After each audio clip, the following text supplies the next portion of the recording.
baby, please just pick up the phone. I know that you're home, I've been so alone. I've been lost in a room and the door been closed. Yo, I hope that it snows so I don't have to go out in the world that'll judge me. Lovely, trust me, I ain't looking for no one to fuck me. Love me, touch me, even though I'm ugly. I'm trying to put you on a pedestal up above me. I look in the mirror. It's hard to deny the positive effect that cannabis has had on sports in the past and sports today as we know it. Cannabis is a part of sports whether you like it or not. Often it pays to throw caution away. Man, I'm not gonna say that I'm living my best, cause my head it resides. And you're getting high in the middle of the afternoon off some weed. We gon' fly away from all these problems. Lost in the moment, I don't feel like stopping. Hey, what I'm trying to say, you never know if you're gonna die today, cause you only live your life on this earth one time. I'ma get what's mine, I'ma find a way. Hey, hey.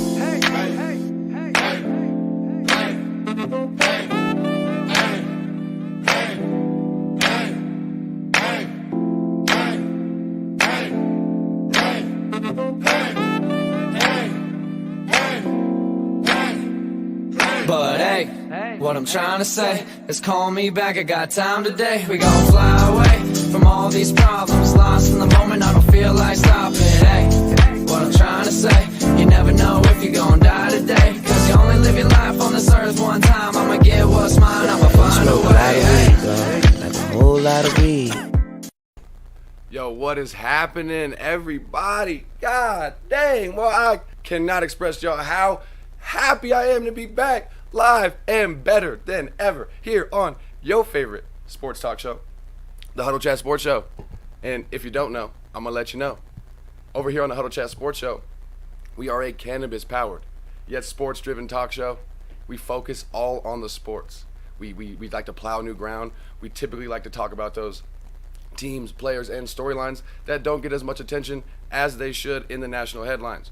I started this podcast because I am a Colts fan, and as a Colts fan, I find myself getting extremely upset very often watching, NFL Network, ESPN, your favorite, sports networks, and finding that they don't really talk about the Indianapolis Colts very often unless it's an injury news or something like that, which we are dealing with at the current moment. But over here on the Huddle Chat Sports Show, if you don't know, welcome back to everybody that has been missing me.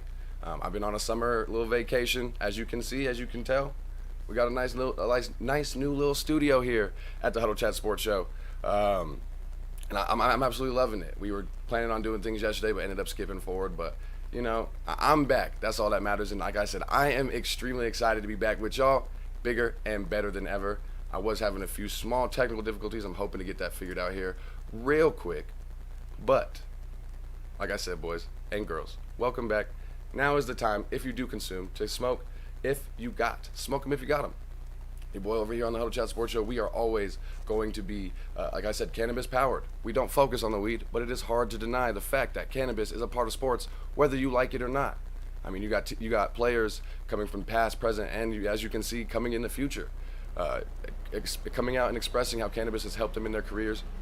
You're seeing different leagues, different sports leagues, the National Football League, baseball, basketball, hockey now, the newest, all stopping testing and suspensions for marijuana and allowing their athletes that form of medication and that form of therapy, which is great to see. Cannabis is evolving, and it's losing that stigma. And that's a big part of what we like to do here on the Huddle Chat Sports Show, is erase that stigma of stoners and people that smoke weed and their practical uselessness. The marijuana has become a new, it's got a new ideology behind it, and it's not the olden days.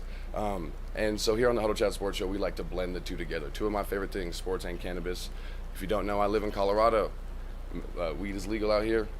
I work in the marijuana industry. I've got my red card, all of that. So cannabis is a big part of my life, hence the name Indo is my Nindo. Weed is my ninja way. But enough with all the formalities. I'd like to thank all of y'all. 300 plus viewers or followers. We're almost at 350, approaching that 420 mark extremely fast. And I mean, if y'all could help me get to that 420 mark, as you guys have heard me say before, we're going to be giving out Huddle Chat Sports merchandise. I'm planning on getting headbands, t-shirts, hoodies, pillows, all kind of stuff made. So you get us to that 420 mark, and we're going to be doing huge giveaways here on the Huddle Chat Sports Show. Like I said, enough with the formalities. Let's get into the sports. Today's episode is going to be a big recap type of episode. we're going to be running through all of the big news, the big storylines, the big events that have happened in the world of sports since the NFL draft, which is essentially the last time that y'all saw me. So we're going to be looking at everything. Before I get started, though, I was able to figure out my video situation. I was having some audio issues, but some of y'all may have already seen this video. Before we get kicked off on today's episode, I really want to show you guys this season 2 trailer that I have for you. It was really special. I was really proud of it, and it's going to express to you guys my feelings, what's been happening over the last few months, and what's coming in season 2. So I'll see you guys in a minute and a half.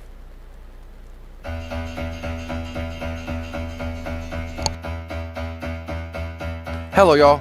My name's Indo, and I'd like to welcome you to the first of many episodes of the Huddle Chat Sports Show. THC Sports is what we're going to be known well as. I started this.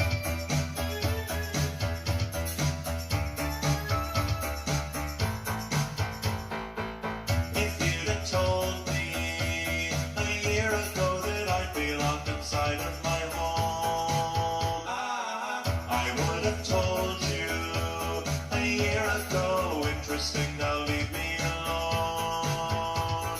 Sorry that I look like a mess.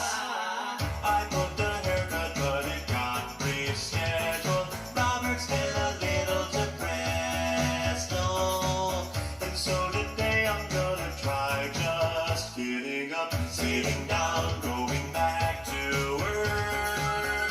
Might not help, but still it couldn't hurt. I'm sitting down, writing jokes, singing silly songs. I'm sorry I was gone, but look, I made you some content.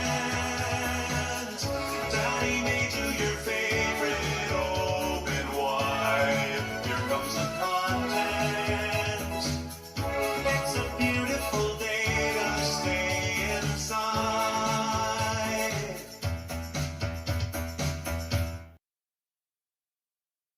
So as I said, guys, that's going to be my nice little, it was a recap of season 1 and what's going to be coming in season 2. And as they said, sorry that I've been gone, but look, I made you some content. I'm here, I'm back, I'm better than ever. So let's get kicked off right into the sports. We got a lot of stuff to go on today. So as always, I want you guys to drop your opinions. If there's anything you want me to talk about, any opinions you guys want to drop, I'll pop you guys up on the screen. We can have a little conversation through the comments and all that good stuff.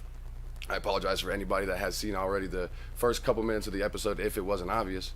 A little bit of ring rust under your boy. You know, it's been a few months since we did this, so I kind of had to get back into the motions, get back into doing everything. Kind of a part of the reason why I postponed everything was the technical issues, but I got it all figured out, so we're going to be able to be kicked off nice and flawlessly. So let's get it going. Of course, as a Colts fan, there's a lot of things that you guys think and know that I'm going to be talking about here in the next few minutes. But as a Colts fan, I'm going to let you know now. I'm going to be talking about the Indianapolis Colts here a little bit later in today's episode because I'm happy. I'm in a good mood. I'm excited. I don't want y'all to see me upset just yet. We only been in the season 2 for about 15 minutes. I don't want y'all to see me upset quite yet. So I'm gonna let y'all, you know, I'm gonna treat y'all special, and I'm gonna let y'all, you know, take a couple minutes off before I start going real in on the Indianapolis Colts and what's going on and the absolute destruction that seems to be happening to our team before the season has even started. So a lot of the big news that's happened most recently, I want to talk about the most recent thing, which was last night's UFC event, UFC265, Derek Lewis versus Cyril Gane. I mean, I'm not going to lie to you. Everybody that I talk to, everybody that I'm friends with, all of my UFC fan that I speak with, they all were saying Derek Lewis is going to win. And I've been talking about Cyril Gane since I got to see his last fight. Now, if you don't know who Cyril Gane is, that's very okay, because Cyril Gane hasn't really been, you know, he hasn't been in the UFC for very long. And we're gonna kind of get into the issues of the Cyril Gane situation and situations like that, and why Dana White has been upsetting fans and fighters alike in the UFC, and why you can start to see the problems that UFC is having. So last night, Derek Lewis versus Cyril Gane. First of all, the most important fight on the card, which should have been the main event on the card, the Amanda Nunes fight, got pulled from the card because Amanda Nunes had a COVID test positive, so they ended up postponing that fight. So we ended up getting stripped of the fight we all really wanted to see. Now, this Derek Lewis Cyril Gane situation was a interim heavyweight title fight, meaning that they were going to be naming the winner of this fight the interim heavyweight champion to later fight the actual heavyweight champion at a later date to be decided. And we're going to get into that a little bit later. Last night, the biggest things that I learned. First of all, that card was honestly fairly boring. Unless you're a UFC enthusiast like myself. I mean, even as a UFC enthusiast like myself, I mean, it wasn't the most interesting card to watch. After the Amanda Nunes fight got pulled, I was pretty much saying that it should have been an ESPN Plus fight night. I'm not going to tell y'all, and I'm not going to suggest this to y'all. I'm not going to tell y'all to do anything illegal or frowned upon, but, you know what I'm saying, who would pay for, every pay-per-view for $70 when there are ways to get it for free? I'm just saying, so. If you have any more questions, you can all go ahead and ask us in the Huddle Chat Sports Show. We might be generous and let you know what's going on with that. But anyway, last night's fight, the first two fights of the prelims on ESPN Plus were extremely interesting. You had a flying knee knockout, and then you had a really good armbar in that next female fight. I can't remember the names of the females, but in that next fight, a really good armbar. And then that Bobby Green Fiziev fight was absolutely amazing. Honestly, the most interesting fight of the entire evening. Both of those fighters were, it was a split decision. Fiziev ended up winning. I thought Bobby Green had it. Fiziev obviously did more work in that first and second round. Bobby Green obviously hands down won that third round, so that questionable round is that round 2. But it was a really good fight. It was a scrap. I mean, that's the best way I can describe it, is both of those boys were going in and they were going at it hard, and I was interested from buzzer to buzzer at every round. That fight never stopped piquing my interest. Now, after that, the main card was really nothing special. You had Jose Aldo fight. The Tisha Torres fight was fairly interesting. Seeing Tisha Torres come back, we were all excited to see her return. But there wasn't really much to talk about. The biggest thing that I learned from this main event was the only thing we were really paying attention to was the Cyril Gane, Derek Lewis. Which one of these two, number 1 and number 2 contenders, are the best man to fight Francis Ngannou, are the best man to dethrone the actual heavyweight champion, one of the scariest men I've ever seen, Francis Ngannou. Now, Cyril Gane is fairly new into the UFC, but what Cyril Gane has that most heavyweights don't have, I was saying this last night, honestly, I don't think I've seen a heavyweight UFC fighter with a skill set to be a all-around fighter since like an Andrei Arlovsky. Since Andrei Arlovsky days, the heavyweight division has been mostly stand and bang. Who's the strongest? Who's got the hardest punch? And then even with Francis Ngannou winning, I mean, the man punches like a Ford Escort at full speed. It's like the hardest, fastest punch in human history. So you definitely don't want to get hit by Francis Ngannou, but you haven't seen many technically sound UFC heavyweights. And I've been watching Cyril Gane these last few. I've been watching his highlights. I've been excited what Cyril Gane has been bringing to the table.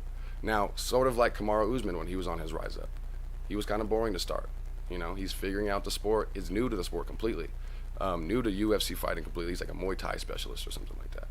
But Kamaru Usman had a few boring fights until he was able to reach a point where somebody had to make him pull more tools out of the tool bag.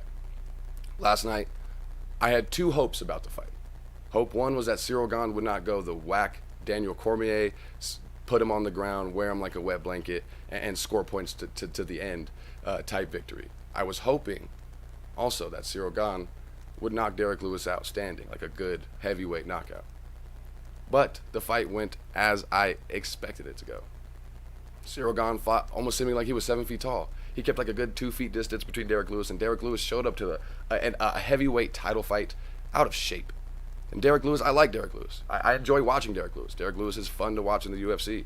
But he showed up to that fight out of shape, and Derek Lewis has admitted himself that he does not train very hard. He doesn't take this seriously. He just relies on the power in his hands. He's got good power in his hands, but he doesn't have more power than Francis Ngannou. So I was hoping last night that Derek Lewis would have been taking this a little more seriously. Maybe he'd been in camp. Maybe he'd been working on his cardio. Maybe he'd been realizing that most people look at Derek Lewis and say, if I can last 5 minutes without him punching me in the face, Derek Lewis is in trouble. He doesn't have a gas tank to last a second, a third round. And most of his fights to this point, almost all of his fights to this point, have been 3-round fights and have barely made it out of the second round. I mean, you're talking about every fight from this point, if you win this fight, and if you continue to go on the path you're going, every fight from this point on, you're winning a 5-round fight. And you got a gas tank that won't even let you get to halfway through the second? I mean, that's sad, Derek Lewis. But you looked at Derek Lewis last night, and I saw a man who was just completely outclassed. If you watch that fight, Derek Lewis didn't even get beat up. He just got beat in every sense of the word. Derek Lewis, I mean, he couldn't do anything last night. Cyril Gane, I mean, he went with a boring approach, but Cyril Gane did not attempt one takedown. He did not beat Derek Lewis in all the ways that we know he can beat Derek Lewis. He stood with Derek Lewis, which most people trying to avoid punches would not want to stand with that person, but he just outsmarted Derek Lewis. It might be a boring approach. A lot of people might frown upon it. However, it got him the victory easily and hands down. I mean, Cyril Gane didn't even seem to break a sweat last night. And it's not because he's a boring fighter, it's because Derek Lewis wasn't bringing nothing to the table. As you watch that fight, it became extremely obvious that Derek Lewis and Cyril Gane are not in the same wheelhouse. They're not in the same league. Like, they do not belong in the same conversation when we're talking about competitiveness and how good the fighter is. Derek Lewis isn't a great fighter. He's a strong puncher. Cyril Gane is a good fighter. I'm hoping to start seeing this Francis Ngannou in some of these future fights that he may be getting and see some power from Cyril Gane. But I haven't seen Cyril Gane be in a position where he has to be compromised. I mean, he's good at, like I said, outsmarting that fighter. Derek Lewis last night, same height as Cyril Gane. And like I said, you would have thought Cyril Gane had a 1 foot reach advantage on Derek Lewis. The distance that he kept, because Cyril Gane just used his speed. You just reach in there with some jabs, you reach in there with some hooks, and Derek Lewis can't stop it at the distance that you're at. But at the distance that you're at, Derek Lewis is out of shape. He's big, he's slow, he's burly. And so anything that Derek Lewis tries to do, because Derek Lewis isn't a quick fighter, he's a powerhouse puncher. He throws those hooks, he's a put your head down and start banging kind of guy. And Derek Lewis was not able to do that. If you look in that first and second round, I mean, Derek Lewis threw such a minuscule amount of punches that it was almost sad to see. I mean, Derek Lewis couldn't figure it out. You saw him standing across from Cyril Gane, his hands up, and he just kept looking at him. Derek Lewis couldn't figure out how to attack Cyril Gane. And Cyril Gane just outclassed him and got to the point where Derek Lewis was so exhausted because he came out of shape to the fight, but he's also big as hell. I mean, even if he would have came in shape, I doubt he would have been able to have the same gas tank, even close to the same gas tank as Cyril Gane last night. But Cyril Gane has that higher speed than him, like I said. And then the only time the fight went to the ground was after Cyril Gane had gotten Derek to that point where he was exhausted, couldn't even stand on his own 2 feet, and he was just, I mean, he wasn't taking even powerhouse punches. It was almost like Cyril Gane didn't want to do Derek Lewis like that last night. He just put the pounding on him, and I mean, just outclassed him in every sense of the word. I mean, just put on a clinic on Derek Lewis last night, and he's got bigger and better things coming than Derek Lewis. If he doesn't need to pull out any of those extra tools, why pull out any of those extra tools and let those scarier Francis Ngannou's, those scarier potential Jon Jones to come up? Now, I am excited to see the potential Cyril Gane, Francis Ngannou, which needs to happen, which is obviously most likely the next fight that's going to happen for Francis Ngannou. Dana White was able to successfully force that fight, but we'll see how that goes down the line. But Francis Ngannou versus Cyril Gane looks like the next title fight in the heavyweight division.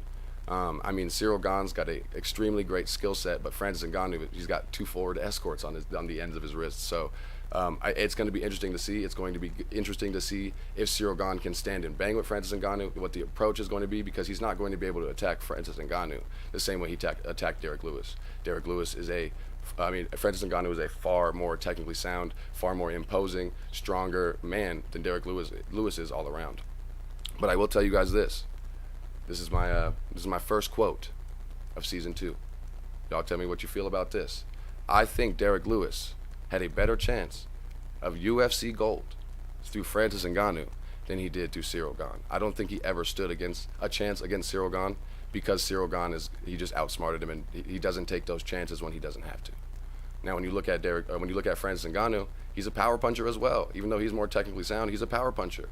So Francis Ngannou might put himself in a couple more positions. And even last night, when Derek Lewis was getting banged around the octagon before he fell to the ground, I was like, see, Derek Lewis, I've seen him in this position before. He's not out of this fight yet. Derek Lewis is the most dangerous when you start getting a little loose, a little loosey-goosey, thinking that you've got him compromised. And sometimes they've even asked if Derek Lewis be playing weasel, if he be acting like he's stumbling, to get that person their defense down and get them to rush in and start trying to throw all those wild flurries of punches to get that fight ended. And then you're in Derek Lewis's range, and he can just start throwing those emergency haymakers, and the fight's over. Because if he touches you with one punch, it's done. Your night is over. You're going to sleep. Good night, Irene. Like I said, I think Derek Lewis would have had a better chance through championship gold through Francis Ngannou, because he would have had a better chance of getting a lucky shot in on Francis Ngannou than he would have on Cyril Gane. Now, I'm extremely excited to see Cyril Gane versus Francis Ngannou, but the fight that I would really like to see would be Jon Jones versus Cyril Gane. I think that Cyril Gane would be a good matchup against Jon Jones. They both are very similar. I think Jon Jones would end up eventually winning, but we don't know how Jon Jones is. And that's another thing we're going to talk about here soon, is going to be the Jon Jones thing. Before I get into that, I want to speak about, like I said earlier, how the UFC has been upsetting fans and fighters alike. And they've been doing it for a long time, but it's becoming more apparent, and it's becoming easy to see why people have started to transfer out of the UFC. Like one of my favorites, Demetrius Johnson, because the UFC disrespects certain people. If you're not selling, if you're not Conor McGregor and you don't have that ability to sell a fight off of your shit talk, if you don't have that, like if your fight, I mean, and let's be honest with each other. I mean, like I'm not saying this as somebody that's feeling like this isn't true. I mean, you don't really feel that interested in watching a UFC pay-per-view or UFC main event if the people don't have some sort of beef, if they don't hate each other, if these two people are just fighting, they don't got any history, they haven't talked any shit, they're just like, hey, I want to beat this guy. Nobody gets interested in that. I mean, except for avid fight fans that want to see it because they've been watching these people grow and they've been watching people and get those chances that they deserve. But if you're not a Conor McGregor and you don't come in with that hype, and you're not a Ben Askren, or you're not a Michael Chandler, you're going to get discredited in the UFC. And that's kind of the part of the next big UFC event that's coming, that Justin Gaethje Michael Chandler event that's coming up. We're going to talk about that as well. Dana White has been making it a point, like Colby Covington. I absolutely hate Colby Covington, but I've been listening to some things, I've been hearing some things about Colby Covington, and Colby Covington himself has come out and said that he became that Donald Trump enthusiast and the MAGA stuff and throwing it on your. I mean, nobody really cares about the political background of it, but the way that Colby Covington handled himself and the way that he approached it and the way that he acted, keyword there, acted, is what made people dislike Colby Covington. I still don't like Colby Covington. I still can't wait to see his jaw broke, get his jaw broke again. But Colby Covington basically said that Dana White looked at him and said, if you don't have something that's going to sell your fight, that's going to make people want to watch you, that's going to make people either hate or love you, either way they're going to pay that $70 to watch you get knocked out or to watch you win, then you're not going to be selling tickets. So you look at the Charles Oliveira Michael Chandler situation. I talked about it last season. Charles Oliveira is, I think, a better fighter than Michael Chandler, and this was before they fought. And Michael Chandler comes in and fights one fight in the UFC and gets UFC championship opportunity and loses and gets knocked out in the UFC championship. When Charles Oliveira, Justin Gaethje, there have been light heavyweights that have been putting in their time, that have been putting in that have been climbing those rankings, and for somebody to come in, fight one fight, and because they've got some clout behind their name for whatever reason from wherever they came from, you instantly get to jump above everybody that's been putting in that work and been grinding for years and years and years and taking lower fights. Even though they won a top 5 fight, you got to fight, number 7 as number 6 to prove that you belong in that top 5. And then Michael Chandler slides in after one lucky victory in the UFC. I don't like it. I mean, even Conor McGregor had that same issue. Like I said, like it's not just in people that I dislike. You know what I'm saying? It's in people that I'm neutral about. It's in people that I do like. I mean, it's not a hidden fact in the UFC that if you aren't a popular person, or you don't have that swagger or that one ability about you that makes people either hate or love you, then Dana White's not going to want to make you the face of the UFC. I mean, it's that plain and simple to see. You're seeing, like I said, and that's why this Justin Gaethje Michael Chandler situation is so interesting, because Justin Gaethje wins a fight, his last fight, one of his last few fights before this one. And they ask him, if he deserves the title shot or if Michael Chandler deserves a title shot. And he said, if the UFC gives Michael Chandler a title shot before me, I might not ever fight in the UFC again. And then Michael Chandler got the UFC championship opportunity, ended up losing it. And now you're looking at Justin Gaethje. I mean, it's actually a nice little rivalry, a nice little beef that they have going on. Hey, we're selling tickets. They don't like each other. Same situation here. We're talking about it because they've got a beef. They've got history. Somebody called somebody's wife on Instagram a hoe. So, you know what I'm saying? If there's not no background, we don't care. I mean, and that's a sad point about it. And at the end of the day, I get UFC's a business, but it'd be like if the NFL was to come out at the beginning of the year and say, you know what? We're still gonna play the 17-game season, okay? But the Super Bowl this year is going to be the Kansas City Chiefs versus the Seattle Seahawks. Just because on paper those are the two best teams, they have the biggest fan bases or whatever, and so that's gonna be the Super Bowl this year. We're still gonna play the 17-game season, but it doesn't matter. what are we doing all this for? What are we watching all this for? What are we working so hard for? Because the underdog story is the best. Having that number one contender finally climb the ranks and get to number one contender and earn that title spot. That's one of our favorite stories. But, I mean, those are some of the most interesting fights. Those become some of the most historic fights. When that unexpected fighter that you didn't really think could stand a chance against Jon Jones ends up being one of the greatest fights in UFC history. You know what I'm saying? So, like, I don't know. Dana White has been discrediting people and doing people dirty in that way for quite a while, and it's becoming very apparent. And like I said, so we're going to talk about the Jon Jones things, and that's another thing. Personally, I was having a disagreement with my older brother, who's one of the people I talk to the most about sports. He's even probably watching here today. I love Jon Jones. I think Jon Jones is the GOAT. I think Jon Jones deserves all that good stuff. But I think Jon Jones is extremely out of pocket to ask and think that he deserves to be able to come in and fight instantly for the Francis Ngannou fight. And that's why I did not like this UFC 265. And we're going back to that real quick.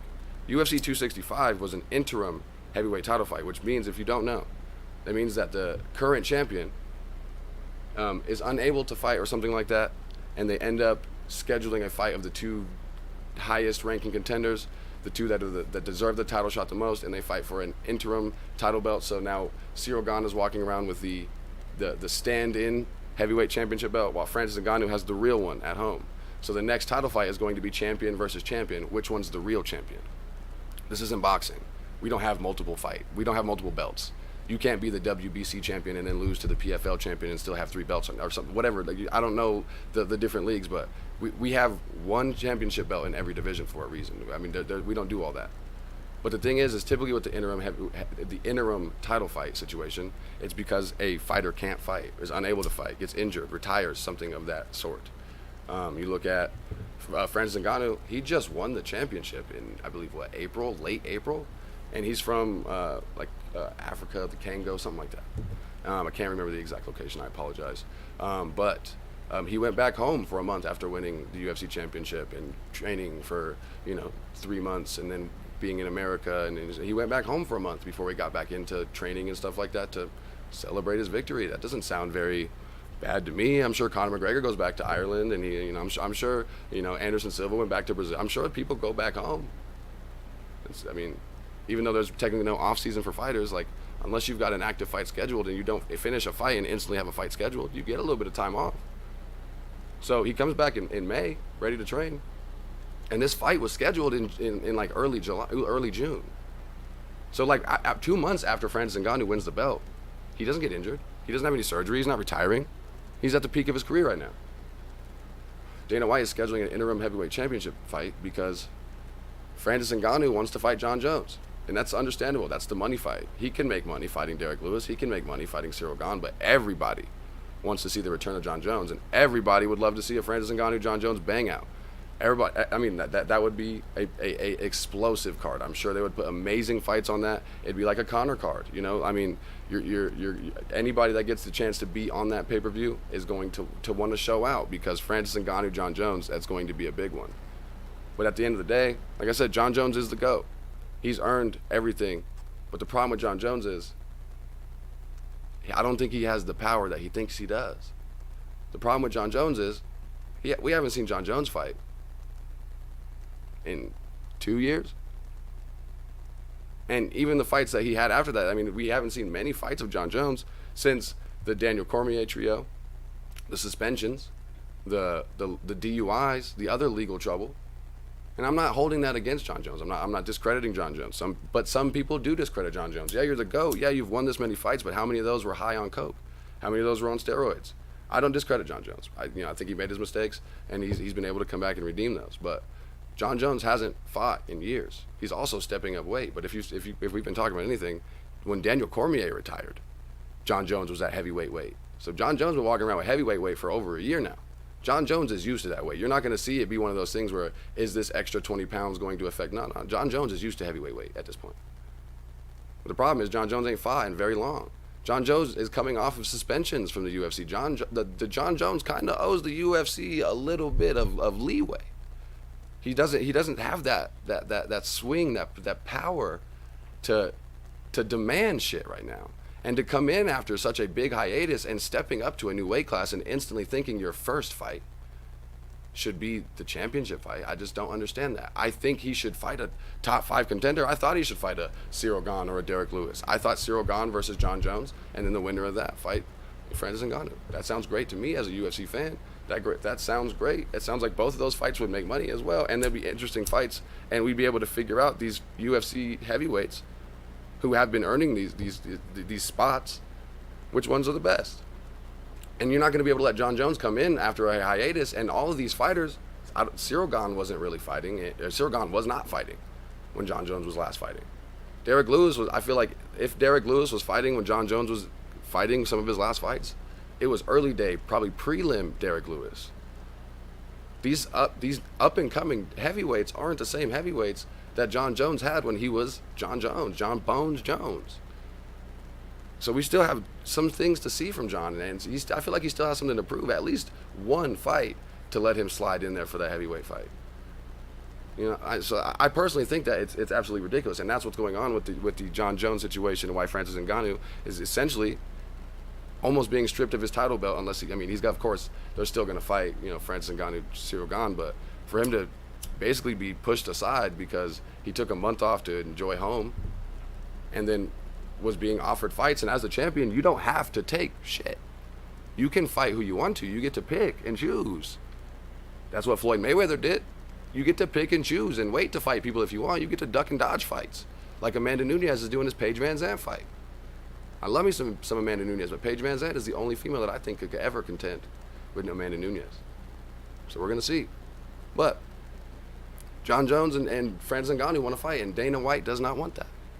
Whatever the terms are, whether it's the money, whatever, they're not reaching a mutual agreement. So Dana White said, hey, you know what? I'm going to pull my power on you, because Dana White's kind of a dick.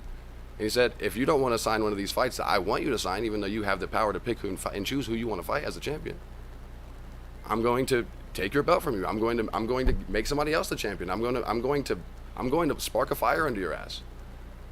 And now you're looking at it where Cyril Gane and Francis Ngannou has to be the next heavyweight title fight, because Cyril Gane can't remain the interim heavyweight champion while Francis Ngannou is still the heavyweight champion, because Francis Ngannou could have fought last night. He's healthy. He's 100% ready to go. And like I said, he just won the title in March. Why in August, the beginning of August, 5 months later, is there already an interim heavyweight champion? Because Dana White is trying to pull that power. He's trying to make everybody know that, hey, I'm Dana White and I run shit here. I sell the tickets. I schedule the fights. This is Dana White's show. It says UFC, but y'all gloves really should say Dana, because Dana owns y'all. And that's the problem that I'm having with the UFC and with Jon Bones and with everything right now. I think Jon Bones, like I said, I personally think the reason we brought up Jon Jones is because if you haven't heard, Stipe Miocic has agreed with terms and the UFC to fight Jon Jones. We're still waiting on the other party, aka Jon Jones, to accept these terms. And I personally think that if Jon Jones does not accept his fight, we may never see Jon Jones in the UFC again, because I think this is like I said, Jon Jones doesn't have the power. He doesn't have the leeway that he thinks he does. And I think if he doesn't accept his fight with Stipe Miocic, we might not ever see Jon Jones again, because you can't keep disrespecting Dana. Dana's not going to suck your dick. He's not. At the end of the day, Jon Bones kind of owes Dana. So we're going to see what's going on with that. The last thing I want to talk about with the UFC is going to be the biggest thing that's happened in the UFC since I've been gone, the Conor McGregor leg break. Now, personally, I would like to look y'all in the eyes, and you can have any problem with me that you would like to, with me saying this, take it however you'd like to. But if you celebrate Conor McGregor breaking his leg the way that he did, you are not a true mixed martial arts fan. That's sad. As much as I dislike Tom Brady or Kevin Durant, I don't want Kevin Durant to fucking snap his leg. I don't wish ill upon Tom Brady's health. Yeah, Conor McGregor talked that shit. Yeah, Conor McGregor, he didn't even lose the fight. I personally think he lost that round. Yeah, he lost a round in a 5-round UFC fight that got ended, where Conor McGregor fought with the broken leg until the end of the round. It's not like he did the Chris Weidman or the Anderson Silva kick, stepped back on it, and then they stopped the fight immediately. Conor McGregor finished that round. He was still able to fight. And we all are UFC fans. Just because you win one round don't mean you've won the fight. We don't know how that would have come out in the second round had Conor McGregor's leg not snapped in half. But if you celebrate Conor McGregor breaking his leg, you're not a true mixed martial arts fan. You're a hateful, spiteful person, and that sucks for you. maybe find a little bit more joy in your life. But personally, I hated to see it. I'm a big Conor McGregor fan, as you guys know. Conor McGregor's, he excites me. I like Conor McGregor. I like that shit talk. But one thing that I do like about Conor McGregor more than anything is that Conor McGregor is a graceful motherfucker. And when I say that is he takes his losses like a man. When he talks that shit, but when he takes his losses, he'll shake your hand, say, Nate Diaz was better than me. I got to get better. I got things I got to work on.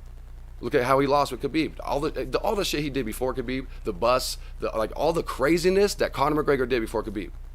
He took it like a man. Khabib was better than me. And I was excited to see Conor McGregor because we were all talking about it before. Conor McGregor we hadn't seen him fight a mini fight since President Obama was in office. And it was sad to see. You know what I'm saying? Like, I was excited to see Conor McGregor, and the few fights that we saw him fight, most of them he lost, except for the one against 45-year-old Donald Cowboy Cerrone. So you can't really give him much clout for that one. So I was excited to see Conor McGregor because I personally think that Conor McGregor was never the same after the Floyd Money Mayweather fight. He made so much money. He made more money than any UFC fighter ever will and ever have in their entire career. But Conor McGregor kind of lost that hunger. Like people say, it's hard to wake up hungry when you're waking up in satin sheets. And that's just a true fact. Conor McGregor started losing his, drive to fight. When Conor was Conor, when he was the Notorious, Conor was trying to, he had rivals. Conor was trying to break records. If you look at the top 10 highest selling UFC pay-per-view events, 7 or 8 of the top 10, Conor McGregor. Then he gets the Proper 12 whiskey, and he gets the McGregor promotions, and McGregor starts making money, and he becomes a businessman. And he's not fighting to feed his family. He's not fighting for much anything else at this point but his legacy. And that's why I was excited about that Dustin Poirier trio. He likes to make everything. That was his chance to correct that mistake with Dustin Poirier. Look how he came back in the second Nate Diaz fight. Conor McGregor beat Poirier when he was young. And when you look at McGregor in that second Poirier fight, we've all agreed on it. McGregor was a different McGregor. And at that point, he was talking about, and of course, I'm not making excuses for McGregor. You lose, you lose. But at that point, he had just got done fighting Floyd. He was talking about fighting Manny Pacquiao. He had no hunger at all. Like that was when Conor had started to not be Conor anymore. Conor that was fighting for 2 belts, to be the first person ever to break history.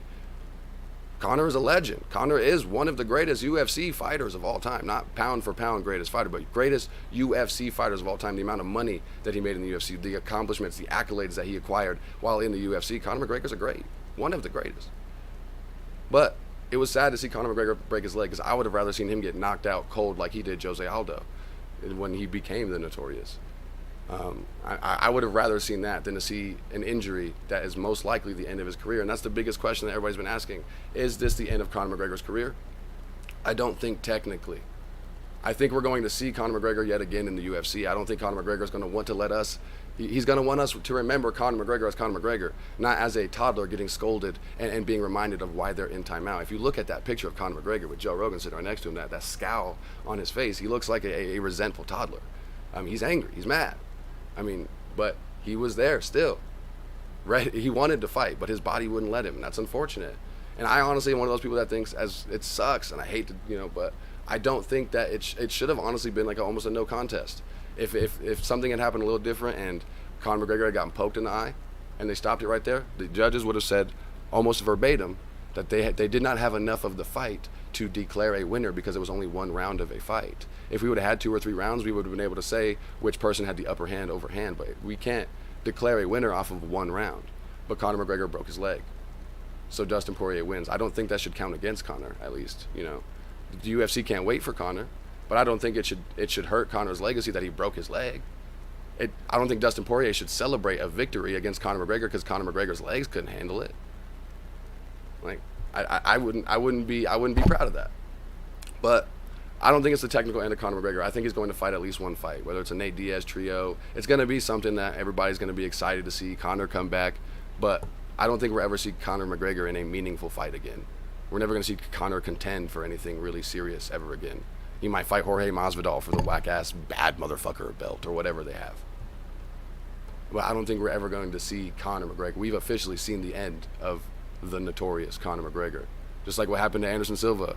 How did Anderson Silva look when he came back for those few fights after he broke his leg? Not like the Anderson Silva we know. He was still a fraction of Anderson Silva, almost like a replica of Anderson Silva, but he wasn't the same. You know, age catches up to you, ring rust catches up to you, and, you know, mental issues with those injuries catch up to you. Like, at 36 years old, Conor has no reason to continue to fight. He won't be able to fight till he's almost 38 again. I don't think it's the technical end of Conor. I don't think it's the last time we see Conor, but it's the last that Conor is ever going to be really a serious contending thing.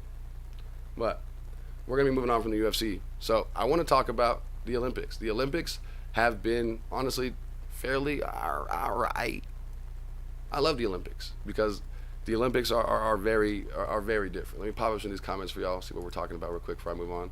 I think Conor McGregor versus Tony Ferguson, when Conor comes back, is the best matchup for him. Honestly, that would be a great fight. Both fighters towards the end of their career, with, you know, hopefully respect for each other. Do you know what I'm saying? Like, never have had a real issue.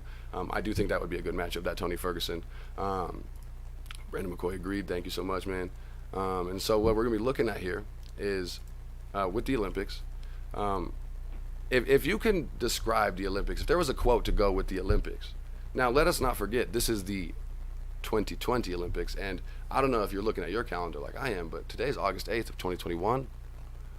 We're doing the 2020 Olympics in 2021 because of COVID and all that situation. If you didn't know, they ended up pushing the Olympics back a year because of COVID. Japan, even before the Olympics started, a year plus after they were supposed to, Japan entered their 4th state of emergency right before the Olympics started. There are no fans at most of the UFC, most of the Olympic events, because COVID is real serious still out in Japan. I mean, we might all start getting back to regular life. We might all start feeling like things are returning to normal, but it's still real. It's still here, and it's affecting. We've seen Olympic athletes have to pull out of the Olympics because of COVID already, from USA, from other countries. So we pushed back the Olympics, which is it costs over like $10 billion or some ungodly number that I read, just to postpone them for a year. The Olympics went so late that last night was the closing ceremonies, and they passed over Tokyo passed over the Olympic flame to China because of the Winter Games are going to be held in China in 6 months' time. Typically, it's a 2-year break between Olympic game and Olympic game, but because we postponed everything so wildly, the Winter Olympics are 6 months from now. They're this year. It's crazy, but I'm looking at everything in the Olympics, and if you could have a quote, if there was one way to describe the Olympics, the best way to say the Olympics, the best quote you can associate with the Olympics is, that's what the Olympics are all about. You look at some of the feats that have happened, some of the greatest protests and greatest political moves, and greatest athlete standouts, athletic performances. You've seen different things where athletes say, during Olympic preparation, I missed my own kids being born, and I did so much in preparation for the Olympics, and that's what the Olympics are all about. Some athletes have said, competing against the best in the world at what you do, that's what the Olympics is all about. But if there's anything, you look at the weightlifter, I can't remember her name and I apologize, but you look at that weightlifter from Colorado Springs, not weightlifter, wrestler, female wrestler from Colorado Springs, who just became the first ever black woman from USA to win Olympic gold in wrestling, and the second woman ever to do so. She trains here in Colorado Springs, Colorado. She lives here in Colorado Springs, Colorado. And you look at things like that, and how she her emotions on the stage, and how after she won gold, she got on and said most of her prize money was going to her mother to start her business and things like that. Some people, that's what the Olympics are about. You look at, I can't remember the runner's name. I mean, the Olympics, you don't really pay attention to runners and a lot of athletes until it's the Olympics time, except for those big name Usain Bolts, Michael Phelps, Sha'carri Richardsons, who we'll be talking about in a little bit. But you look at the Olympics and you look at that pre-trial runner who, it was one of the really long runs. She ends up tripping and falling on the last leg of the race, getting up off the ground and making one of the most amazing comebacks that you've ever seen in your life to qualify for the Olympics. That's what the Olympics is all about.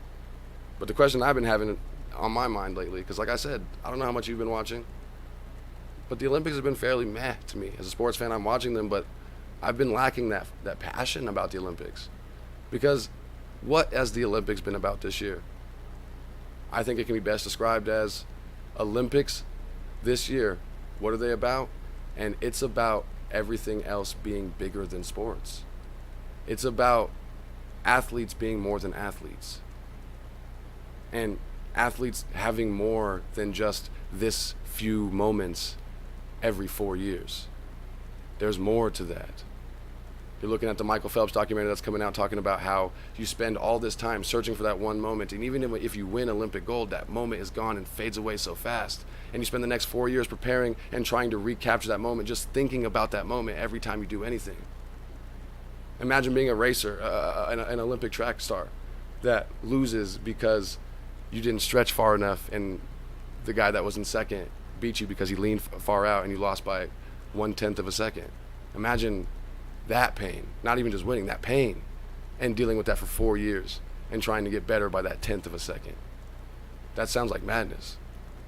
That sounds like you're going to instantly drive yourself insane, and that's why Olympic athletes, people are talking about Usain Bolt. I mean, he's still Usain Bolt could probably still run extremely fast, but when you're talking about a sport that literal tenths and thousandths of a second can separate you from your prime to your retirement, it's easy to see how Olympic athletes, more than most athletes, but every athlete, I mean, you've seen mental health become a bigger thing over the last few years with the NBA and the NFL and a lot of different players, Kevin Love, Brandon Marshall, different players coming out and speaking about mental health. And mental health has become a serious thing, and leagues are taking it serious and taking their players' mental health serious. Part of the same thing with cannabis, allowing their players that form of mental health, that form of therapy, that relaxation, that relief, more than opiates or any of the other things that they just shove in their mouths to make them feel better because they're not illegal.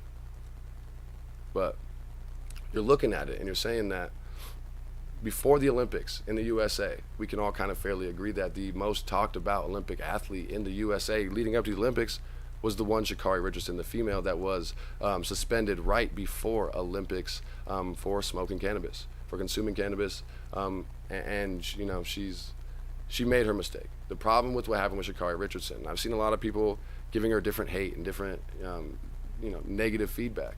And of course, the problem with what Sha'carri Richardson did is not that she smoked marijuana, because if you know the story behind why she did that after learning while she was in Olympic trials that her mother passed away. And she was dealing with that while also preparing for the Olympics and preparing to hold the whole country on her back and hold the expectations of a bunch of fat, white, black Americans sitting on their couches eating Cheetos, talking about, oh man, you're letting the country down. We expected more out of you. When you look at how Americans treat and talk about Olympic athletes on social media and different things like that, it's extremely insane how much we expect and how much we expect from Olympic athletes. But I definitely think that when you're looking at the Olympics and what it's all been about, it's what comes outside of sports. Like I said, Sha'carri Richardson, she consumed the cannabis. She made her mistake not consuming cannabis, but not following the rules of her job. That's the problem with what Sha'carri Richardson did. We talked about it earlier. The NFL, the NBA, the MLB, the NHL are all allowing players to consume cannabis and allowing them that form of therapy, but the Olympics aren't. And so Sha'carri Richardson knew that, but it was a mental health thing. Could you imagine the mental state of somebody who was going through what she was going through and then still had to go through? You've seen athletes overcome big stuff like that, but you look at Simone Biles, the gymnast, and that's another thing that we're talking about, this being bigger than sports. People have celebrated Simone Biles for being a gymnast that can do things that no other gymnast has ever been able to do, and doing things that they have banned her from doing because other gymnasts are getting hurt because they can't do what she does. She's so damn good at what she does. They made special rules around her telling her how she can compete because the other people can't contend with how she competes. And so you're telling me now I have to compete within your standards. It's not like I'm breaking rules. I'm just an extreme athlete. What do they tell LeBron James? Because you can jump so damn high, because you're so powerful coming down the lane, when you dunk, it's only worth a point. It's a strange situation. But you look at Simone Biles in the last few Olympics and the situations leading after that, we're not going to get into the details on, but you know what I'm speaking about. The issues that USA Gymnastics have gone through, and watching Simone Biles go through that, be the insanely amazing athlete that she is. And we celebrate her and her rise to the podium. And now's the time for us to celebrate her rise and her decision to step off of it for her own mental health. Not to hurt her team because she feels like she's not all the way there. In a sport where you could be not mentally there, land wrong, and end your career. You can't blame her for that. And the amount of bashing, the amount of negativity that she took on social media, it was disgusting to look at. And it's the same thing with the Sha'carri Richardson situation. I get it. Not everybody's okay with marijuana. Marijuana's not legal everywhere. But she didn't make the mistake consuming cannabis. She made the mistake consuming cannabis because her employer does not accept that. It's just like a regular job. Some jobs drug test randomly. And if you smoke weed and you go to work and they drug test you, you're fired. That happens. And it's an unfortunate thing. Like I said, we're leading up to the Olympics. Sha'carri Richardson was the most discussed athlete even before the marijuana situation, because she was so athletic, because she was rising so well, and we were excited to see her in this first Olympics and what she could do and what she could potentially accomplish. And then the news broke. And then she got suspended. And then she was not allowed to compete in the Olympics. And it's become bigger than Olympics. You look at the tennis player, and I cannot remember her name because I always am terrible at pronouncing it, Naomi Osaka, I believe it is. Right before the Olympics, she pulls out of one of the biggest tennis championships in the world because of her mental health. It's becoming bigger than sports. And you're seeing that, and you're seeing that's what the biggest thing about the Olympics has been this year, and even beyond mental health. COVID has extremely affected the Olympics, has extremely affected Olympic preparation. And like I said, the best way to describe this 2020 Olympics, quote unquote 2020 Olympics, has been the world is bigger than sports. And sometimes we pretend that sports and athletes, like those people aren't humans. And they don't go through the same things that we go through. They aren't living in the same cities in the same country that we're living in and dealing with the same issues that we're dealing with. And just because you are an athlete, being a black man could potentially get you murdered, get you killed, get you get you falsely identified. We've seen it happen with athletes before. So when you're looking at that, we're seeing that this year, this 2020 Olympics, has been bigger than sports. That's been the focus. That's been the main point. And that's what I can say. What is the Olympics all about right now? That the world is bigger than sports. And that's the biggest takeaway that I have from the Olympics. Now, we got a lot more things to get into. We do have just a few more topics. I want to get into the NBA and the NFL, two of the biggest topics that we typically have. So I'm glad if you guys have been staying tuned that you guys are here, because we got the most important topics coming up. But before we get into that, I want to cut back to one of my classic commercials that we do here on the Huddle Chat Sports Show. Maybe one of the last times you see it. But the Huddle Chat Sports Show is presented to you by Ma Energy. You can go to maenergy.com and use the code MA10 to get 10% off your discount code. I will drop a link in the description that will help your boy out. But Ma Energy is going to be presenting today's episode. So let me give you a word from our sponsor. I'll be right back with y'all, man. Are you a real-life gamer, otherwise known as a normal person who performs in their day-to-day life and then still tries to compete with those who don't have a life when it comes to video games? Are you struggling to balance long work days and squeezing in your gaming on late nights and the weekends? Are you absolutely sick and tired of wasting your money pounding those sugary energy drinks just to stay competitive for a little bit longer? Well, don't let those long days or hard crashes ruin your gaming or experience. It's time to be a beast and try out Ma Energy and Focus. With Ma Energy, you can dominate and energize your performance with a specialized formula made specifically for gamers by gamers. Ditch those sugary energy drinks that just have you crashing at the end and get away from those pre-workouts with all the extra ingredients that you really don't need and get specialized energy made just for you. Try out Ma, stay awake, and compete with the best. Ma Energy. Game like a beast. As you guys heard there, man, presented by Ma Energy. Ma Energy, game like a beast. It's going to be like that famous G Fuel that everybody's all hyped about, but It's so much better. The ingredients are so much more natural. I love me Ma Energy, man. I'm not going to lie to you. Ma Energy is what keeps me so energetic to be a youth football coach, to also have a podcast, to also have a 40-hour-a-week job, to also have a social life. I mean, it's not just a gaming thing. I mean, if you at any point in your life, you find yourself tired every once in a while, don't you? I mean, I'm not the only one that suffers with it. So check you out some Ma Energy. Like I said, I'm going to be dropping down in the comments the link so you can check out Ma Energy, get a free 30-day shipment or 30-day supply of Ma Energy, and then get 10% off anything that you purchase using the discount code MA10. Now, getting back into the sports today, we're going to go into the NBA because the NBA official season has opened up. A lot of big trades have been going on, and you're seeing a lot of conversation already starting. We're already excited about next NBA season. But before we can get into next NBA season, we got to discuss, man. I mean, the Milwaukee Bucks, bro. I mean, they did it. I'm not gonna lie to you. I didn't expect it. I thought the Milwaukee Bucks deserved to be where they were, but I thought the Phoenix Suns were a just all-around better team. I thought the Phoenix Suns eventually would just. I didn't think that they would sweep the Suns. I thought it would be Suns in 6. Ended up being Bucks in 6. And for me, it was once Milwaukee stole that game in Phoenix, and then they were able to win both games in Milwaukee. All of a sudden, I was like, yeah. I'm not gonna lie to you, Phoenix is they're in trouble. Once Milwaukee started clicking and they started getting that momentum, and Giannis, the fans chanting, counting at Giannis. I mean,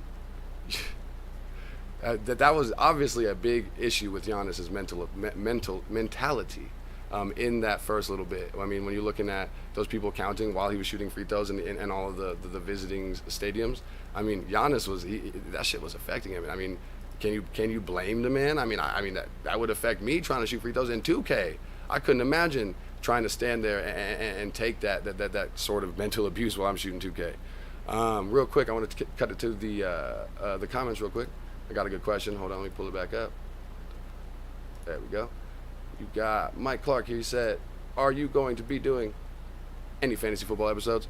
And that's a great question because I definitely am going to be doing it. If you guys may remember, you may not. Last year, before the NFL fantasy football season started, I did a couple of draft specials, how to prepare for your draft, a beginner's guide to fantasy football, what to be looking for, and I'm going to be doing fantasy football big this year. I'm going to be doing a lot more fantasy football. I'm pretty sure, because we discussed this a few times last year, and the Huddle Chat Sports Show is going to be moving to multiple shows here in the next few, so make sure you stay tuned on all the social media, on Twitter at the Huddle Chat.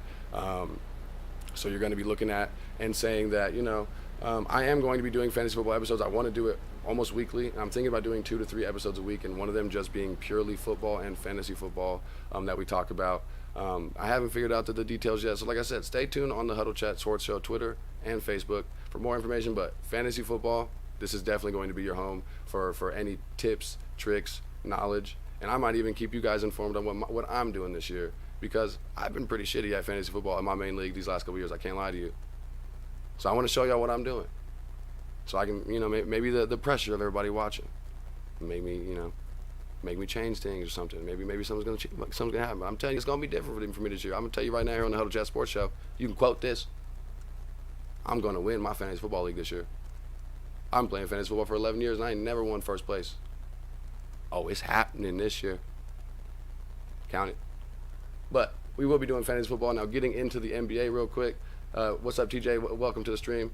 So we're going to be looking at it and saying the NBA, like I said, Giannis took the Milwaukee Bucks, led them to the NBA Finals, the championship, won that Finals MVP after winning back-to-back MVPs, Defensive Player of the Year. The accolades that this man Giannis Antetokounmpo has acquired has got people talking. I'm not going to lie, it's got me talking. It's got me asking questions that you never thought you'd really ask.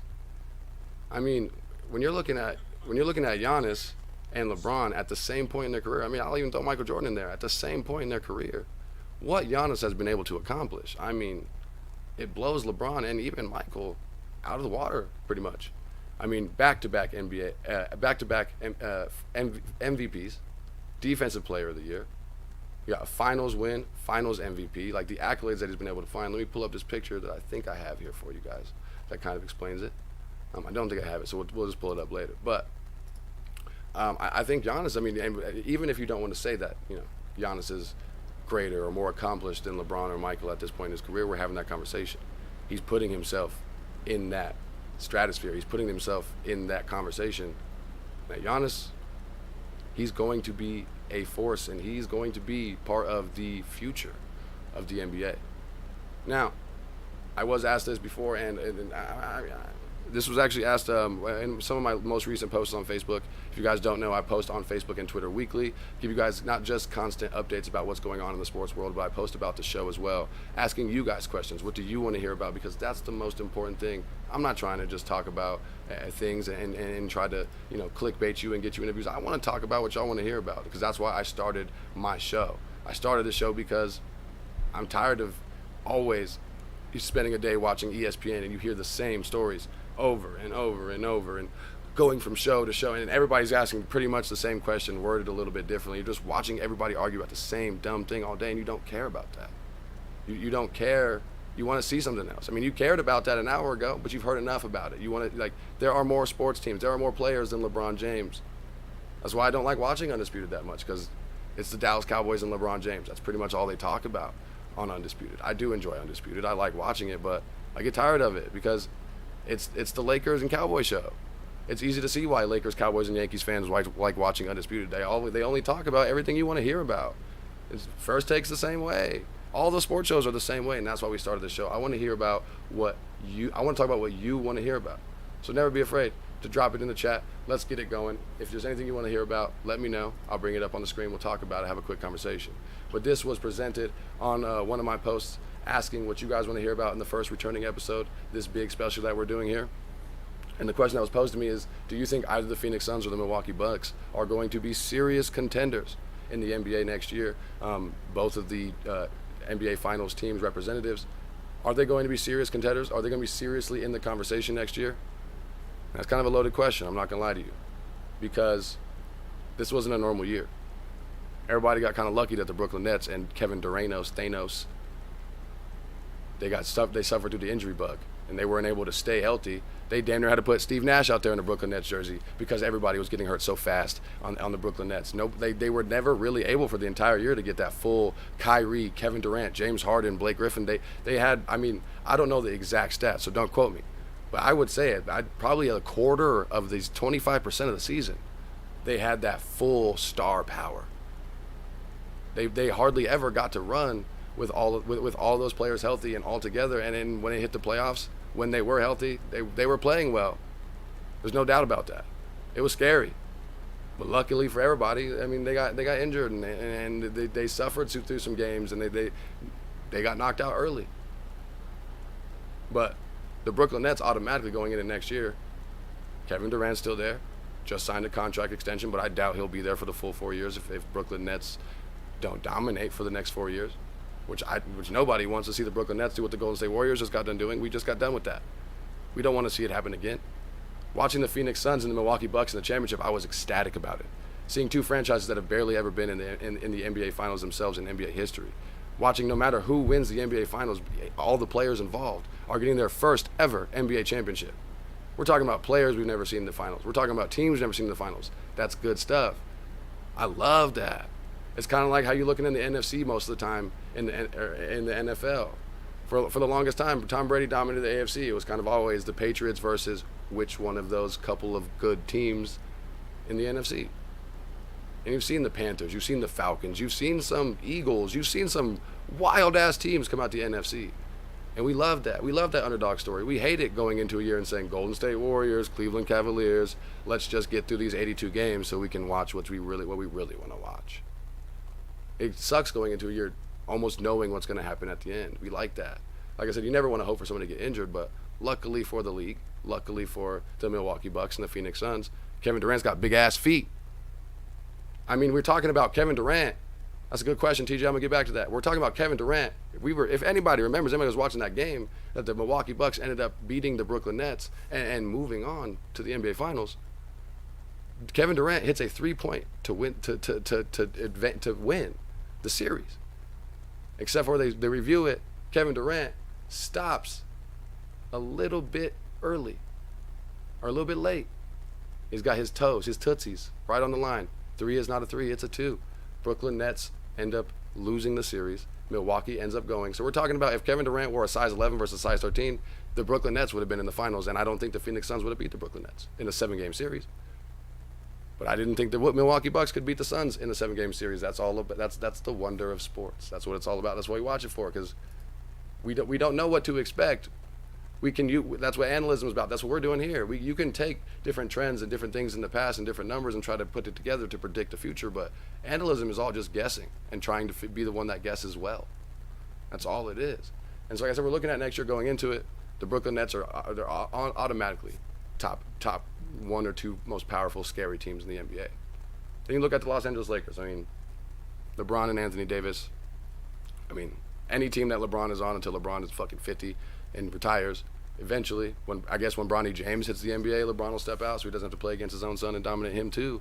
But the Lakers were already a competitive team. But the biggest thing that's been talked about in the NBA is that big trade that happened with the Los Angeles Lakers, where the Los Angeles Lakers have acquired Russell Westbrook for, I believe, Kyle Kuzma, which Lakers fans were begging people to take Kyle Kuzma. It was Kyle Kuzma, Montrezl Harrell, I believe, and Kentavious Caldwell-Pope, and then the 22nd pick in last week's NBA draft for Russell Westbrook.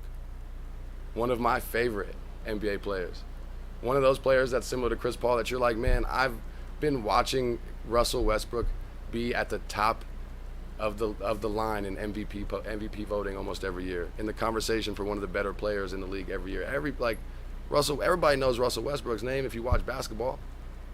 Russell Westbrook is fun to watch. He's explosive, but Russell Westbrook has never really been able to compete for an NBA championship, and this is his chance. You're talking about one of the better players that's been in the NBA in this last decade. Not saying the best, not saying the greatest, but one of the better, most talked about players, one of the higher caliber players, with LeBron James, Anthony Davis, a team that was already scary. And yes, they did give up. Now, the thing that the Lakers may struggle with, but I can't lie to you, the Lakers never seem to have an issue with this. There's always a Dwight Howard or a Rajon Rondo or some random veteran that the Lakers can always sign. So the Lakers aren't worried about giving up those couple of key players like Montrezl Harrell or Kentavious Caldwell-Pope. Yeah, it sucks to see you go, but we can replace you. You were a fill-in anyway. But to get Russell Westbrook, I'm not gonna lie to you, that Lakers team is gonna be something special next year. I'm not gonna lie to you. I'm worried about the Los Angeles Lakers. And then you look at, we still haven't had people fully finish with all the trades and all the big moves that are going to happen. You're hearing that Damian Lillard might be getting traded, and that's one of the big rumors that I wanted to talk about today. It's been breaking news that, of course, everybody's been talking about Ben Simmons. Has just not been, he's not been what he's been hoped for with the Philadelphia 76ers organization. But I'm not all the way canceled on Ben Simmons yet. I haven't given up on him yet, and we're going to get into that in a second. But the Philadelphia 76ers, it's been seeming like they were trying to ship Ben Simmons off for anything. Not like the Lakers were with Kyle Kuzma, but they were seemingly trying to get rid of Ben Simmons. But it wasn't like they were just trying to give Ben Simmons away. If they weren't able to get the correct trade package for Ben Simmons, they weren't going to just give him away. They were trying to see what they could get from Ben Simmons. And I don't think they were asking too much. A lot of people were acting like the Philadelphia 76ers were out of pocket, talking about what some of the trades that they were offering and asking people for Ben Simmons. I mean, at the end of the day, Ben Simmons isn't a bust. He's 25 years old. He's yet to hit his prime. Ben Simmons has maybe just not been in the right situation. Look at what Ryan Tannehill with the Tennessee Titans did in the NFL. A player that played for the Miami Dolphins, you thought nothing of, that he was just going to be a career backup, has now come in and is in conversation to be a top 10 quarterback in the NFL. He got a new situation, one that works in his favor. He got a new coaching staff, one that he clicks with. You look at what people are saying about Carson Wentz and Frank Reich. You look at all of the things that are involved outside of just your athleticism and your talent and your skills. Ben Simmons isn't a bust. He's a 25-year-old man that just hasn't had the right coach, that hasn't had the right system, that hasn't had the right situation. So in the right situation, Ben Simmons could turn completely around and surprise everybody and become a good player. Not a great player, I don't think. I mean, everybody can surprise you, but I don't think Ben Simmons is garbanzo. I don't think he's trash. I don't think it's time to give up on Ben. So the latest rumor that's been going around is Ben Simmons is being offered from the 76ers as well as Tobias Harris and a draft pick to the Portland Trailblazers for Damian Lillard.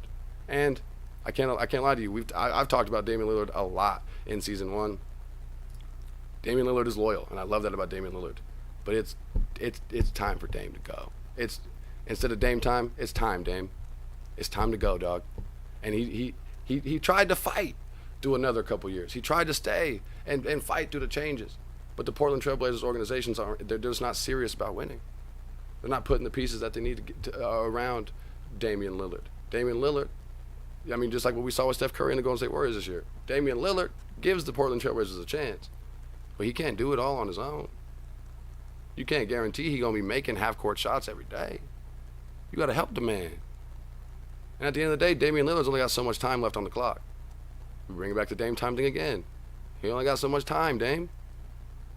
So if he wants to be considered, we talk about different athletes. I've heard this argument as well before, and this is an argument that we're going to be having here in the next couple of weeks, and I can't wait to hear what you guys have to think as well. Like, how much does championships, how much do rings have an effect on a player's legacy, on a player's greatness? Would not winning championship rings diminish Chris Paul's legacy? I don't think it diminishes Chris Paul's legacy. But if Chris Paul was able to win this championship, one ring, you could easily talk about Chris Paul as a great. But not winning a championship ring, that's what we're playing for. So it does you no good to be Russell Westbrook and average a triple-double and break NBA records that people never thought they would see to be broken when your team can't win. So Dame is potentially going to be going to the 76ers, and I think instantly if Damian Lillard goes to the 76ers with Joel Embiid, one of the best shooters and guards in the NBA, one of the best big men in the NBA, and the system that the Philadelphia 76ers have, I think this Philadelphia 76ers instantly become the second best team behind the Brooklyn Nets in the Eastern Conference. I mean, it's going to be a scary situation. Now, staying in that Eastern Conference, and I think that trade works out well for both sides. I mean, Tobias Harris, Ben Simmons is a great defensive player. Maybe he's got to work on his shot, on his offense, but he's a great NBA player at what he does. Tobias Harris is no scrub. And then they ended up getting a pretty decent pick out of that 22nd pick in the draft. And so, like, you got some potential and some stuff to build around as the Portland Trailblazers. You may potentially even get better with this trade, not because, these players are better than Dame or these players put together have better skill than Dame, but at the end of the day, basketball is a five-man game. Damian can't do it all by himself. But then you look at Damian over there in Philadelphia, that's a scary-ass team, and I think it works out well for both. But we go back to the Eastern Conference. I want to get back to what my boy TJ just asked. TJ says, do you think that your Bulls are going to be playoff bound? Now, if y'all don't know, the Chicago Bulls they've been shucking and jiving, they've been moving, I've been excited to be a Chicago Bulls fan. I'm not even finna lie to you. Like, bruh, okay, first of all, let me preface this by saying, we're being investigated for tampering, which I've done my research and I've done, but and I've looked at a couple things, but I don't see how we didn't tamper. But at worst case scenario, just cost us a couple picks. It's not going to be like a real bad thing, but I think we're playoff bound. I think the Chicago Bulls right now, the way it stands, we are playoff bound if we stay healthy. You know what I'm saying? Of course, you can't guarantee anything, but if you don't know, now you know. The Chicago Bulls did a sign and trade to acquire Lonzo Ball, to put next to Team USA's own Zach LaVine, to put next to that great young Kobe White that we drafted last year. And then we also got Alex Caruso, he's not a great player, but I like Alex Caruso. I like his fire. I like the dog in Alex Caruso. And the Bulls need a person like that. We ain't had a fiery player since damn Carlos Boozer, bro. I'm not even playing with you. Like, the Bulls have lacked so much motivation that it ain't even interesting watching Bulls game. It's like watching a bunch of high school kids that grew up on the white side of town that they don't even like basketball. They're just playing this because they get to do stuff. Like, the Chicago Bulls have been uninteresting, unmotivated, and unfiery for a long time. I said Carlos Boozer was the last Draymond Green style player that we had that gave us that motivation, that dog. I like that in Alex Caruso. He's not a great player, but he's a great addition, a great rotation piece. I like that addition. So you're looking at our front court right there: Kobe White, Zach LaVine, Alex Caruso, and then the new addition. You're also getting in DeMar DeRozan, who's another good player, and it's about time that he gets off and on to someplace else. If Toronto or if the Spurs, wherever DeMar DeRozan has been, because he's been bounced back and forth a couple times. But DeMar DeRozan's another good veteran addition to the team. Then you got Lauri Markkanen. We got the center Vucevic last year. Like the Chicago Bulls. Yo, we got some basketball players. Look at us becoming an NBA basketball team and shit. Like, wow. It's really nice to see. That's what I'm saying. Like, I've been excited about the potential. And if you don't remember last year, going in before the NBA season started, I said, what is success for a Chicago Bulls fan this year? Like, what do you consider success as a Chicago Bulls fan? And I said, as a Chicago Bulls fan, I want us to win 30 games. That's all I want. I don't even want to make the playoffs. I just want us to win 30 games because we haven't won more than 30 games in like 3 straight years. We've been one of the worst teams in the NBA for 3 straight. We haven't even been, like, people almost forgot who the Chicago Bulls were. That's just the team that Michael Jordan used to play for. Where did that team go? The Chicago Bulls were putrid, and they have been putrid. After Derrick Rose, after Jimmy Butler, we fell apart. We had nothing. We had, what was that, 44, Miricic? He's like, nothing crazy. But, I mean, like I said, we got Lauri Markkanen a few years ago. We got Zach LaVine in that trade. We got Vucevic in that trade. We got DeMar DeRozan. We got Lonzo. We got Alex Caruso. Drafted Kobe White last year, who's potentially going to be a real good player. Dog, the Chicago Bulls got some players. I'm not saying that we're going to be a NBA Finals competitive team. Now, you know, the Miami Heat did it, and I wasn't expecting that a couple years ago. So, you know, you can't guarantee nothing. Of course, I'm going to be hopeful. But I think the Chicago Bulls are probably 4th, 5th best teams in the East next year. I think they are in there with that Boston Celtics. Not as good as Milwaukee. I think it's going to go Brooklyn, 76ers, Milwaukee if the 76ers trade goes through with Ben. And then I think Chicago Bulls, Boston Celtics are the 2 next best teams in the NBA Eastern Conference. I think these moves that the Chicago Bulls have made, they've actually put us both in a really good situation. Now, man, I just seen a quick question. Let me pop in some of these comments. Brandon McCoy said, no, I don't think so, but rings do mean the most in the NBA. Perfect example is Charles Barkley. Great player, will go down in history, but has no ring. Exactly. You can't use rings as the only thing. But we look at Allen Iverson. How much greater would Allen Iverson be perceived to people that never got to watch Allen Iverson play basketball if Allen Iverson won a ring or 2? You know, Charles Barkley, how great would Charles Barkley have been perceived if he would have won a ring or 2? Look at, what's the I can't remember, is it Dan Marino? Or was it Joe? No, it was one of the two. I can't remember one of those really great quarterbacks that's a really great quarterback, but has no ring. Like, I don't know. It's you can't use rings as the only accolade, but they're all chasing the ring, just like you said, Brandon. They're all chasing the ring. But you can't let not winning the ring because this isn't tennis. This isn't a one-on-one competition. This isn't LeBron versus Steph Curry. This isn't Kevin Durant versus Steph Curry or LeBron James. No, it's a team. It's a 5-man team. It's a situation. It's a coaching. There's a reason we play the game. We don't just guarantee because anything can happen. Like they say in football, anything can happen on any given Sunday. The 0-13 New York Jets could come into the 13-0 Pittsburgh Steelers and wax that ass. Anything can happen when you're talking about sports, when you're talking about competition. So I don't think that, rings can be the only thing, but I don't think it can hurt you, but it can help you. Mike posed a good question. So if both stay healthy, who do you got in how many games, Lakers versus Nets finals? I'm not going to lie to you, that would be a 7-game series without a doubt. LeBron James, the fire behind him. I mean, dang, the more you think about it, like I'm saying, it's hard to pick. But you're looking at that Brooklyn Nets. I think, personally, that the Lakers, I would have to take Lakers in 7. Because of LeBron. And not just that, but because of Anthony Davis has some good finals experience now. Russell Westbrook doesn't have finals experience, but he's got playoff experience. So now you're looking at the matchups that they got. LeBron on KD, that's going to be a matchup. Who's going to win that? I mean, that's a coin toss. I think KD could outscore LeBron, but LeBron could out-LeBron KD. So it's like I said, it's a coin toss. I don't think one would dominate the other. You're looking at LeBron versus KD or AD versus KD. LeBron running the point. Looking at Russell Westbrook versus Kyrie or Russell Westbrook versus James Harden. The struggling issue that I think that the Lakers are going to have without acquiring more people. So I think I might actually have to change. I think I might have to go with the Nets right now until the Lakers can add some more of those pieces back that they had to get rid of. Some of those bench players, some of that depth. Because if there's one thing that you guys might know, I've been a LeBron James hater for the longest time. I like LA LeBron. I was going for the Lakers this year. I wanted the Lakers to win this year. I'm a Bulls fan, but like you, I had no hope. So I was going for the Lakers this year. If it was going to be the Nets or the Lakers, I wanted it to be the Lakers.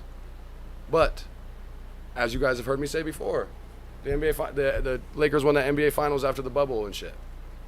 I got to put an asterisk next to that. And people are like, oh, that was potentially the hardest NBA Finals that was ever played. And bullshit. You put an asterisk next to that because if anything, it was easier. You're looking at LeBron James and Anthony Davis. LeBron James got hurt the year before. Missed a lot of time. And the Lakers ended up falling short. I believe AD also got hurt. And that boy AD, I mean, he big, but he's got big boy body problems. He's fragile. AD, he's likely to, I hate saying injury prone, but he's more likely to get hurt. He gets hurt quite often. But I don't know, man. I think until the Lakers can add some of those more pieces, because you're not going to be able to run 37-year-old LeBron and, I mean, just glass Anthony Davis all year long. That's what happened to the Lakers this year. I doubt that the Lakers can stay 100% healthy through a full 82-game season and a full NBA playoff run. I doubt it. The Lakers needed a 2-month break from all NBA action to have everybody be 100% healthy to win the NBA championship. Would the Lakers have won without a 2-month hiatus? I can't say. Because didn't Anthony Davis get a little banged up in that finals? He barely made it through the NBA finals. AD just, like I said, he gets hurt. LeBron is 37, and you can't expect a 37-year-old man to continue to play 36 minutes a game for that long. I mean, Russell Westbrook's going to take a little bit of that off of LeBron James, but I think until the Lakers can replace some of those role players, which they eventually are going to. But like right now, as it stands, you're going to say Brooklyn, because I think Brooklyn, they lost also some of those key players, but I think they have more youth, first of all, and they just have more depth and more of those role players that can fill in. So and the thing about the Nets, if they're all healthy, being able to play all three, KD, Kyrie, and James Harden, being able to sit Kyrie, play James Harden and LeBron, or LeBron and KD and James Harden while sitting Kyrie, or have KD rest, play Kyrie and James, have two of them rest. They have such ability to run that. The Lakers sometimes struggle. You take LeBron off the court. You take LeBron and AD off the court, they sometimes struggle. Now Russell Westbrook will step into there, but I think the Lakers just need to acquire just 2 or 3 more of those veteran players that the Lakers always end up getting. Those Andre Iguodalas, those Rajon Rondos, the Dwight Howards, who they probably have already re-signed. I think they're talking about it. I mean, you all know how every NBA offseason goes. Every fucking free agent has got a Photoshop of them with a Lakers jersey on. Everybody's in conversation to be with the Lakers. The Lakers are that team, and the Lakers have a big fan base, and people like to talk. But I think until another month or so goes and the Lakers can add another 1 or 2 of those role players that can give LeBron and AD and Russell Westbrook a chance to get some rest, because they are kind of old, and you can't expect them and you can't rely on them to be 100% healthy. You want to be able to predict the outcome. You don't want to run the wheels off of them. You don't want to find out that they can't make that. So you might want to give them some rest.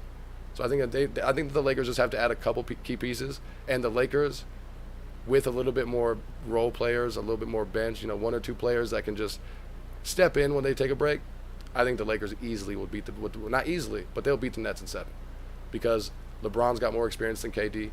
KD, he's got those finals MVPs, but I'm not going to lie to you, that's another argument for another day. Let's not act like Steph Curry wasn't shooting the lights out of the building. Let's not act like Klay Thompson was shooting the lights out of the building. Who won the finals MVP before Kevin Durant showed up?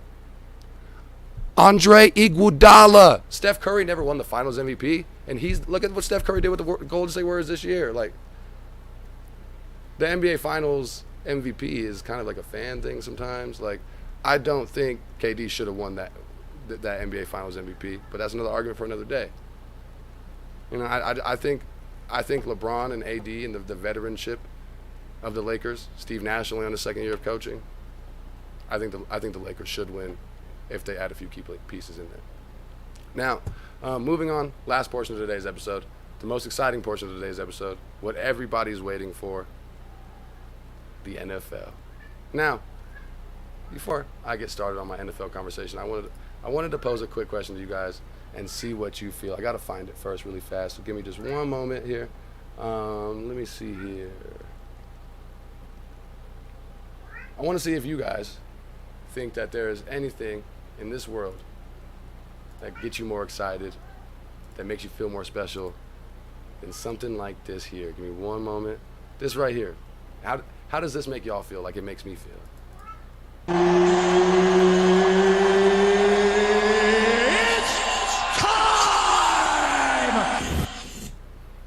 I mean, nothing gets me more excited than Brucey Boy. When a UFC event comes on and I'm watching and Bruce Buffer comes on for that, it's time. This is the moment you've all been waiting for. Like, bro, I turn my TV up to max volume. I open the window so the neighbors can hear. I want to feel like I'm there. I just sit there like, do it to me, Bruce. Do it to me. Say it, Bruce. Like, I get hyped. Bruce Buffer gets me ready to fight. I like me some Bruce Buffer, man. Like, I don't know if there's a more exciting feeling than Bruce Buffer saying it's time. Like, that's up there with like seeing your kid the first time after it gets born, or like watching your son run a touchdown in youth football or something. Like, that's one of the most exciting moments that you can be a part of. Real quick, Mike Clark, KD, Sweet D, HD, Lakers in 6. I don't care. It's my boy, the Lakers fan. Now, going into the NFL, before I get talking on what y'all know I'm going to talk about, I'm going to talk about the most recent events, all right? So, the only NFL football game that's happened, the only real football action that we've seen that hasn't just been injury news that's being over-talked about, that's being, just different moves or trades that have been over-talked about. The Dallas Cowboys played the Pittsburgh Steelers last week, or not last week, but just this last week on Thursday in the Hall of Fame game, and the Dallas Cowboys lost. And everybody's making a big-ass deal about it. Part of the reasons why I can't say I hate the Dallas Cowboys. I like to talk shit about the Dallas Cowboys because I was named after the Dallas Cowboys, because they thought I was going to be a good luck charm being born a month or so after the Cowboys were born in '96. But I just ended up being a constant reminder to my father of the last time that he was actually happy, the last time he actually experienced joy in his life. So every time that I have a birthday, and another year goes by that the Cowboys miss the playoffs, and they aren't the America's team that they used to be, my dad has to think, hey, it's been 25 years since I've experienced joy, since I've experienced a real smile on my face. So it sucks for Pops. He thought I was going to be a good luck charm. I ended up cursing the team, becoming a Colts fan, and fixing the wrongs of human history. But anyway, the Cowboys lose, and everybody's hyping it up. But like I said, part of the big reasons that I don't like the Cowboys is because the Cowboys get talked about so goddamn much. It doesn't matter if the Cowboys are good. It doesn't matter if the Cowboys are bad. It doesn't matter if the Cowboys are irrelevant. Everybody's talking about the Cowboys because, the Cowboys are the Yankees of the NFL. You can be a casual NFL fan and not even be a real fan. And you're just like, I like the Cowboys. They got the star. They're pretty or whatever. They're America's team. Because my problem with it is you walk into a grocery store in Colorado and it's Broncos shit everywhere. Well, that's expected. I'm in Colorado. What other teams do we got? Pretty much either the most recent Super Bowl winning champion and the Dallas Cowboys. It's like, bruh, and the Green Bay Packers. I can't fucking stand the Green Bay Packers, y'all know that, but I'm saying, like, it's like, how do you expect teams to try to build fan bases and to get little boys and little girls and people that, might be coming new to this sport to be interested in any other team besides the Dallas Cowboys or the Green Bay Packers if you only show the goddamn Green Bay Packers and the Dallas Cowboys out of 17 games that they'll play, you're going to watch on regular TV and on prime-time football 14 of their 17 regular season games. The Green Bay Packers have 6 primetime games. That's Sunday night, Monday night, Thursday night. The Cowboys have 6 primetime games. Motherfucker, this is the first year in 3 years the Indianapolis Colts got one goddamn primetime game. We haven't gotten a primetime game in 3 years. And because people are always like, oh, nobody wants to watch the Colts. The Colts don't have a fan base. Because motherfuckers don't know the Colts. Because you got to scour the internet to get to watch Colts highlights from training camp. I got to watch people's cell phone videos of people that attended practice to watch the Colts, some highlights, to watch one catch of Colts training camp. You can get on your YouTube right now on the TV, and you can watch every practice, every play, every moment of everything that the Dallas Cowboys have done in practice this season. It's like, damn, bro, how do you expect people to build a fan base and get more popular if you only are showing the same people over and over and over. Like, when the Cowboys are going 4-12, why the fuck am I watching the Cowboys every Sunday? Why don't we watch those games that matter, that have playoff implications? Like, and then towards the end of the year, they start doing that, and they start stripping teams like the Cowboys and teams in the NFC East that are absolutely garbanzo last year of their scheduled TV games because they're in that market or whatever. But it's just bullshit. That's what I'm saying. That's part of the reason why I have my. You guys, y'all hear me rant about that a lot. So like I said, that's another argument for another day. But people are talking about the Cowboys. They're freaking out. Is it time to hit the panic button? Are the Dallas Cowboys being overrated going into the NFL season? And like I've told y'all, I can't say that I hate the Cowboys, but I love talking shit about the Cowboys. So are the Cowboys being overrated going into this NFL season? Absolutely not. I can't lie to you, the Cowboys extremely interest me this year. And when you look at that game, you look at that situation, hey, it's preseason. Who gives a fuck about preseason?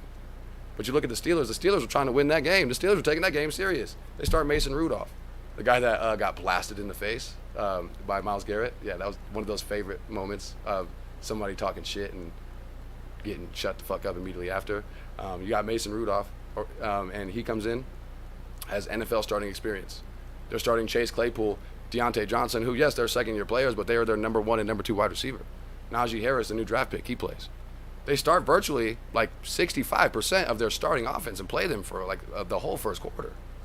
The Cowboys, what was that guy's name that played at quarterback? I can't remember.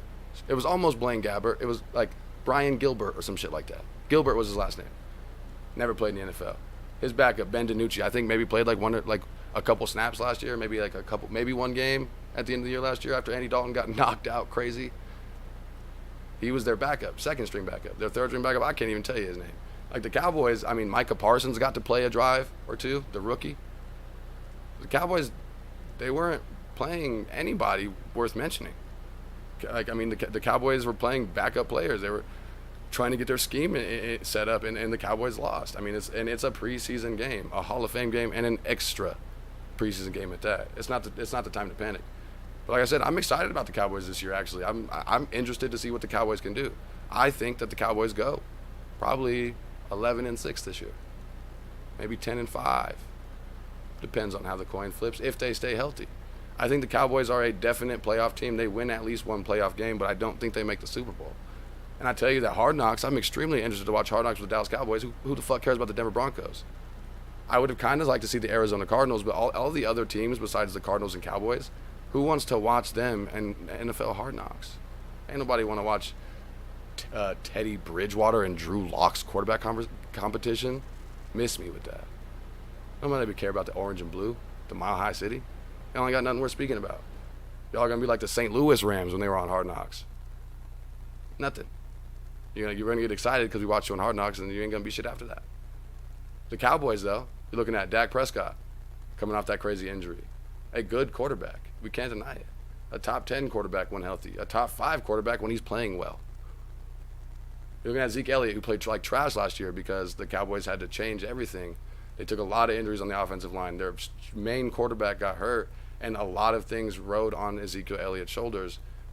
And Zeke has gotten used to not having to be that Saquon Barkley or Christian McCaffrey. I mean, Zeke is no scrub. Zeke is a top 3 running back, top 5 running back in the NFL, but you can't expect all that out of Zeke, and Zeke underperformed like crazy last year. So you've got Ezekiel Elliott, a great player who could potentially be the best running back in the NFL if he plays at that level, who hasn't played at that level in the last little bit. You're excited to see how he's coming back, with the offense coming back, with the additions that they have now, with Dak Prescott healthy again. I'm excited to watch the Dallas Cowboys and get that inside look. But let me stop gassing the Dallas Cowboys up. I think they're going to be a good team. But let's not sit here and act like the entire NFC East won less than 8 games last year. The entire NFC East, the Washington football team, sucks. The Giants, they're all right, but they still suck. Might be a wild card team, but they're not going to be a damn thing. I mean, you're looking at the Eagles. Terrible. The NFC East sucks. Like, the Cowboys have a virtual free walk into the playoffs. So, like, they're going to make the playoffs because the NFC East is terrible. They're going to win one playoff game because they've got talent. But they're going to not make the Super Bowl because they are the Dallas Cowboys. But it's not time to panic. You lost an extra preseason game where the other team was already favored to win because they had NFL starters starting, and you guys were playing your backups. I'm not tripping. I'm not hitting the panic button. Dallas Cowboys fans are sitting pretty. They're sitting nice. Who cares? I mean, but while we're talking about the Dallas Cowboys, and we're talking about what I was just saying about, the Cowboys just being always thrust in your face like a hip thrust, the Dallas Cowboys could not have asked for a better start to the season. You're talking about the Hall of Fame game, the only football game on the extra preseason game, like the return from football, like when everybody's hungry, they've been starved, they've been famished from football for a very long time. So everybody's going to watch that Dallas Cowboys game even for a quarter. Now, the Cowboys also got Hard Knocks, which is that preseason inside look. Pretty sure we all know, and if you don't know, you need to check out Hard Knocks on HBO. It's an amazing show. Gives you the inside look on the training camp of a terrible NFL team from the year before, and them and their story on trying to be good again, basically, in layman's terms. So they got the Hall of Fame game. They got Hard Knocks. They got the first opening game of the season against the Tampa Bay Buccaneers, Thursday Night Football, the first regular season game. Like, damn, already, before the NFL can get past the first game of the season, the Cowboys are being thrust in your face, and the Cowboys are all over. Like, the Cowboys are the only NFL team that you really are hearing about, that you're getting to watch, because you're watching the Cowboys in that first preseason game. You're watching their whole preseason and their whole training camp on Hard Knocks. You're watching them in that first Tampa Bay game on Thursday night. You couldn't ask for a better start than the Dallas Cowboys done got. Now, with that comes pressure, I guess.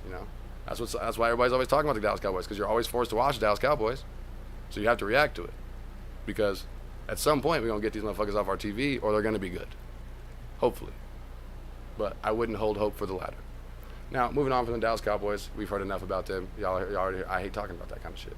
Quick question: this could be Cam's last year. You think Cam Newton's going to make a comeback this year? Now, that's a very good question, Brandon. I'm not going to lie to you. I think comeback is a loaded term, because comeback could mean anything. Like, Carson Wentz could make a comeback this year, but Colts fans are hoping for Carson Wentz to come back to that 2017 Carson Wentz, not just make a comeback and be decent again. Could Cam make a comeback and be that Cam Newton again? No. I think Cam Newton is not done. I think eventually he loses that starting position at some point this year to the new rookie that they just got. Didn't they get Mike McCorkle Jones? Mac, I believe. The quarterback that I had the least faith in the NFL draft. The one that was being hyped up as a top 10 quarterback that I think wasn't even a first round talent. But they did that shit with Tom Brady. Tom Brady he barely got drafted. So I mean, hey, let me chill. But I think Cam Newton is going to lose his starting job. I think he has the potential to play well and earn a starting position, whether that be with the Patriots, whether that be to compete like Teddy Bridgewater is right now. But I essentially think that Cam Newton is a step above Teddy Bridgewater. Look at Michael Vick at the end of his career, was a backup on the Eagles for the longest time. I think Cam Newton is going to be that kind of quarterback that you're like, you have that quarterback that you it's either a young quarterback or it's a Drew Lock talent level quarterback that you aren't sure if he's going to be the quarterback of the future, so you're bringing in that competitor. I think Cam Newton is going to be a good ass backup or a starter on one of those like failing franchises that are trying to scrape together. Like he could be if Sam Darnold fails in Carolina might offer him a rollback. But we'll see if we ever see that. I doubt that actually happens. That was just an example of a team that could use a Cam Newton style player, a player that's taking a chance. Like, if Matt Stafford sucks with the Rams might take a chance on Cam Newton. Now, while we're talking about quarterbacks that might be reaching the end, that we're wondering if they're going to make a comeback, it's time, y'all. It's time for me to get into the moment you've all been waiting for. It's no secret for the Indianapolis Colts fans and NFL fans across the world. Carson Wentz, I was real excited about that. If you watched anything on this show, I've been mad excited about Carson Wentz. I've been mad excited about the Colts' chances. I've been thinking the Colts were one of the top teams to beat. Of course, you got the Kansas City Chiefs, you got the Buffalo Bills, the Titans, I guess. The Colts are up there too. The Colts, let me remind y'all, were a couple of mistakes in the fourth quarter away from the AFC Championship game. We almost beat Buffalo in Buffalo. We were a couple of mistakes away in the fourth quarter, a couple of bad play calls away in the fourth quarter, a couple of points away from beating Buffalo in Buffalo and going to the AFC Championship. Now, what we would have done that next week against Kansas City would have been to be determined. However, we are up there. And we were up there with old man Rivers, Phillip Rivers, number 17. And then we got the quarterback that even if he doesn't come in and play at that 2017 level that we're hoping for, Carson Wentz is better than Phillip Rivers. He's younger than Phillip Rivers. He has mobility, something that Phillip Rivers did not have. Carson Wentz has more tools than Phillip Rivers. He's a better quarterback. We're in a better position to win with Carson Wentz than we were with old man Rivers. And old man Rivers took us to an 11-5 record and a couple of plays short of the AFC Championship. You tell me, you do the math. That's what I'm saying. That's simple. We had a good chance last year, and we got a better quarterback. And that's not talking about if he can play as great as Colts fans are hoping. If we get 60% of that 2017 Carson Wentz, if Carson Wentz plays at a 7 out of 10, the Colts could beat anybody in the AFC. I'm not just a Colts fan. I'm not the only one saying this. If Carson Wentz plays at a 7 out of 10, I'm not even asking for the full Monty. We're a tough team to run up upon in the NFL. But that's also if Carson Wentz is 100% healthy, which I don't think Carson Wentz was ever been 100% healthy. There's been no secret that Carson Wentz had surgery. It's like it's hard to even say. It's hard to fathom because it's absolutely ridiculous as a Colts fan what we've been going through right now. It's painful. Carson Wentz has like a loose bone or something. I don't know the full medical terminology. Has like a loose bone or something in his foot that ends up getting removed. Come to find out, this is an injury that he's had since high school that he's just been dealing with. And he re-aggravated it on the third day of practice with just a helmet on, throwing a pass. He stepped on it, put too much weight, stepped on it weird, felt a twinge, what he said, in his foot. X-rays confirmed, and they gave him the option. You can rest through training camp, and, hopefully you don't re-aggravate it again. Or you can have the surgery, be out 5 to 12 weeks, and it's not going to be an issue again. In the Colts, Carson Wentz wanted to rest so he could be ready for week 1. He doesn't want to miss week 1. I wouldn't either. There's so much expectation on Carson Wentz. But the Colts opted for the predictable outcome. Do you want to just rest like turf toe? That shit sucks. Do you want to just rest and hope that you don't re-aggravate it? And we're deep in the season. We're playing well. We're in the midst of potentially a future playoff run, and Carson Wentz does the same thing he did in training camp in week 13, and it's worse now.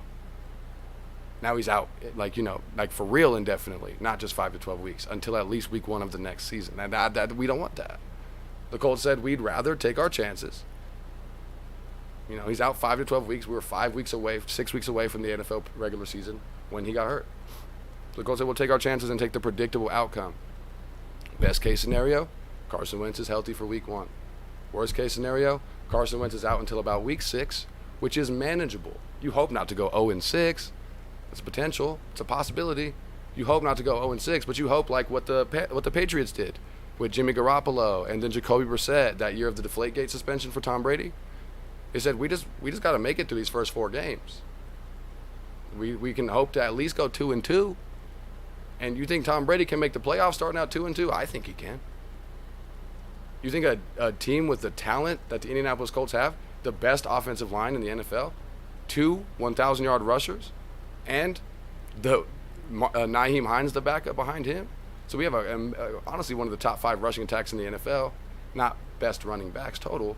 Jonathan Taylor is going to be something special, though. I can't lie to you. But we aren't going to run just Jonathan Taylor. We're not going to run his wheels off. We're not the Tennessee Titans. We ain't going to give him the ball 30 times a game. We're going to groom him. We're going to treat him nice, and we're going to let him make those explosive plays. But Marlon Mack is just explosive. Naeem Hines is just explosive. So you're talking about number one, and if you want to argue with me, we can at least say top 3, definitely, offensive lines in the NFL. Top 5 rushing attack in the NFL. Top 10, I think it was top 10. I want to say top 5, but I think by the end of the year, through injuries and stuff, we ended up as a top 10 defense. But for most of the year last year, we were top 3, if not number 1, defenses in the league as the year was progressing. We got a good-ass defense, and it's gotten better. I don't know if anybody, like I said, unless you've been a Colts fan scouring the internet for some damn highlights of anything that you can find, any picture, any sort of anything, an inkling of something that you could get out of Indianapolis Colts training camp. You've seen Kwity Paye, the number 1 draft pick that we took. It's been a fucking beast. He's been virtually unblockable. And you got Kamoko Turry coming back healthy this year. On the outside, and you got DeForest Buckner, one of the most intimidating. I mean, like, he's not on that Aaron Donald level. But DeForest Buckner is one of the best, most intimidating defensive tackles in the NFL. So our rushing attack, which was one of our biggest issues, has now gotten scary. We've got Darius Leonard. Congrats to the Maniac for now becoming the highest paid inside linebacker in the NFL, because for a couple years now you have been the best inside linebacker and best linebacker overall in the NFL. And don't you dare try to argue with me on that, because I'll shut it down every time. The Maniac is getting paid like he deserves to be the best at his position in the NFL. And the only reason that anybody's going to argue with me on that is because he plays for the Colts and he doesn't get that national television spotlight.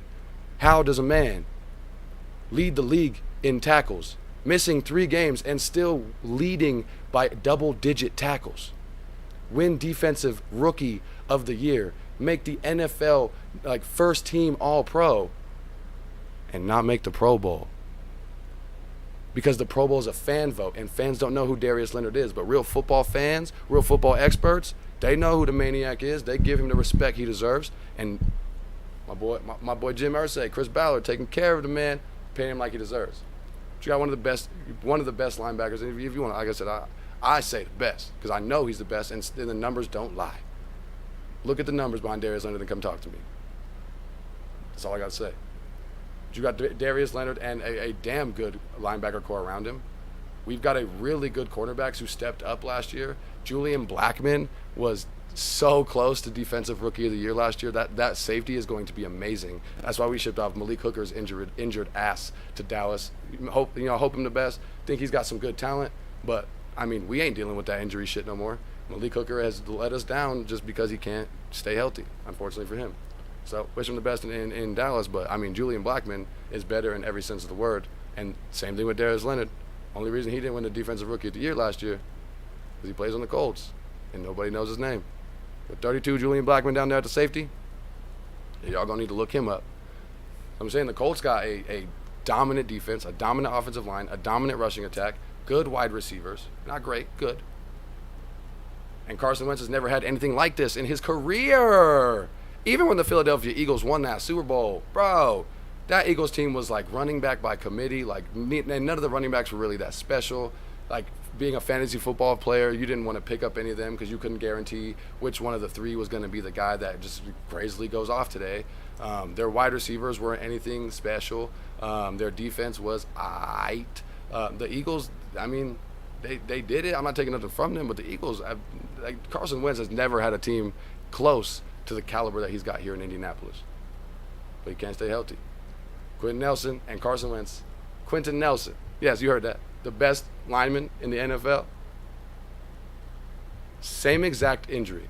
Out 5 to 12 weeks. I'm afraid with Quentin Nelson, it's going to be closer to 12 weeks because that injury is, it's 5 to 12 weeks is such a broad window. Not because the Colts are being deceptive like they have been many times in the past.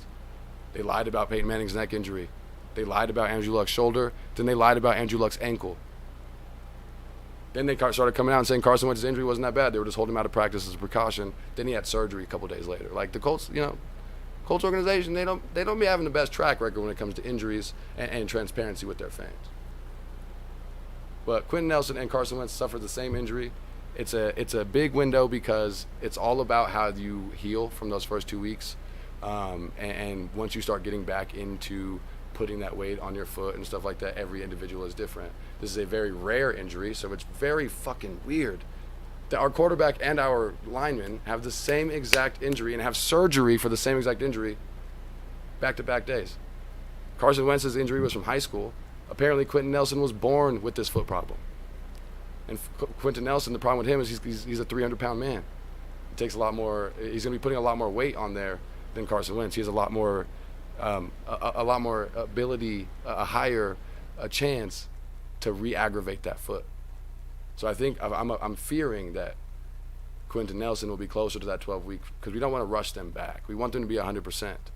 We don't want to fuck ourselves in the ass. I mean, we want to be able to compete. We don't want to do like we did to Andrew. So if we gotta wait till week 6, we gotta wait till week 6.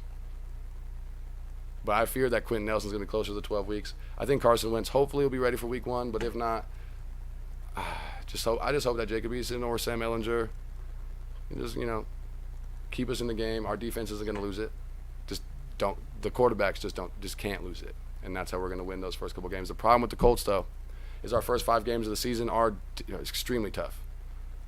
It's something like the Seahawks week 1, the Titans, it's like 5 of the teams that we play in the first 5. It's like Seahawks, Titans, Ravens, Browns, and I'm saying we got our first 5 games are difficult. So those are not the games that you want to come in with not 100% of your team, but we'll make do. The good news is we'll get those games out of the way early, and we'll hopefully have a quote unquote easier road after that, and have a better chance to come back and right any wrongs that have been happening in the first part of the season. But the Indianapolis Colts, I'm still hopeful. I haven't given up faith or anything like that. I'm not one of those crazy Colts fans that's out here, talking about we need to trade. And anybody that's talking about that we need to trade is they're just dumb. The Indianapolis Colts, of course you can consider a trade. You're missing your starting quarterback, but Carson Wentz is young. We got Carson Wentz because we believed in him. We didn't get Carson Wentz like we did Phillip last year. Phillip was a 1-year stopgap quarterback. Carson Wentz was going to hopefully be the potential quarterback of the future for the Indianapolis Colts. Carson Wentz was going to potentially be our quarterback for the next 5+ years, depending on health, depending on skill level and all that stuff. But like I said, Carson Wentz comes in and plays 7 out of 10 and stays healthy. Carson Wentz is going to be the quarterback of the Indianapolis Colts for 5 at least years. So we're not trying to, as much as we want to win right now and as much as hungry as we are right now, every team is hungry right now.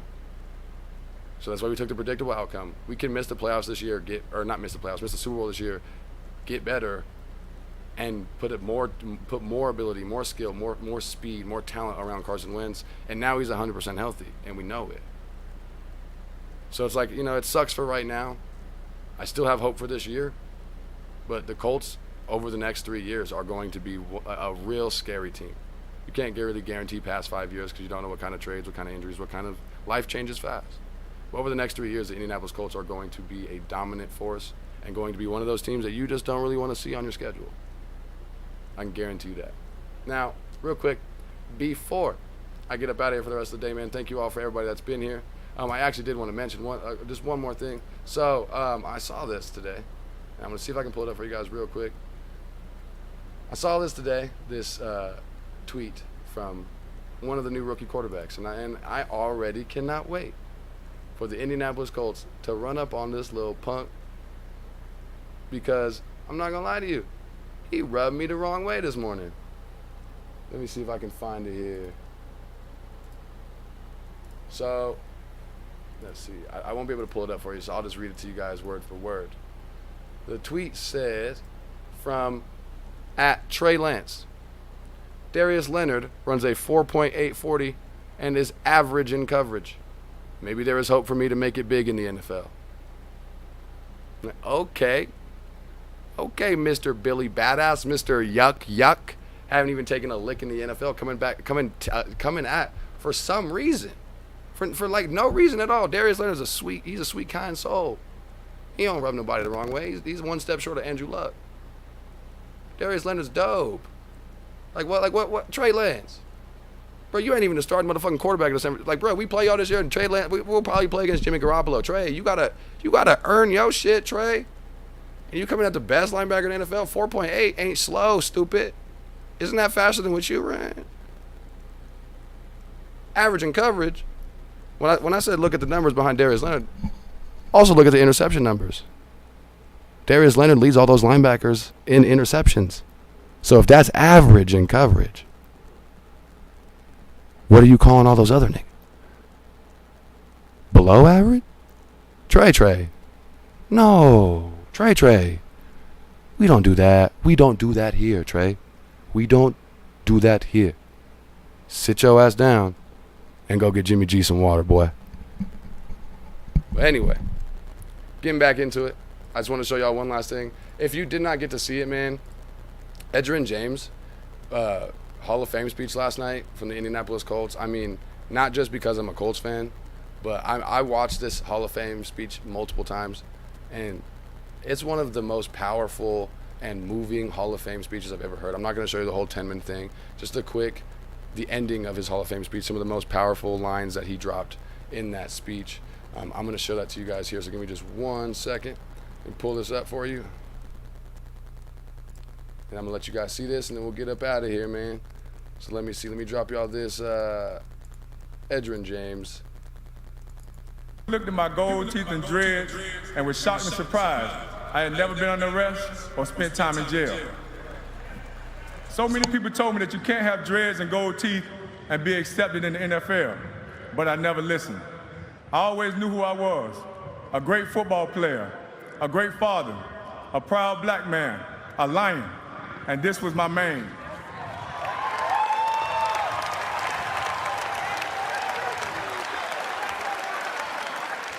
Which many of those doubters would later discover once they got to know the real me. Times have changed. Look around the league. Look at some of the young stars. As a matter of fact, look at my Pro Football Hall of Fame bust. Rocking the same dreads they said I shouldn't.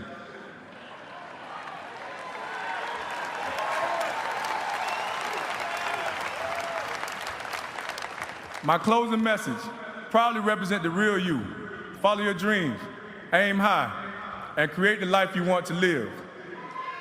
And to all those who have been judged prematurely because of their appearance, the way they speak, where they come from, and in the minds of many should be locked up in prison, I represent us. I'm forever immortalized, locked up in the Canton Correctional Institution.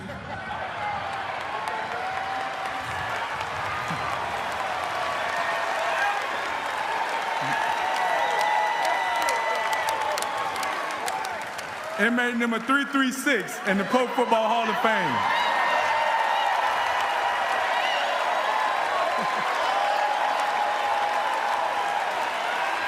My career started with gold teeth and ended with this gold jacket.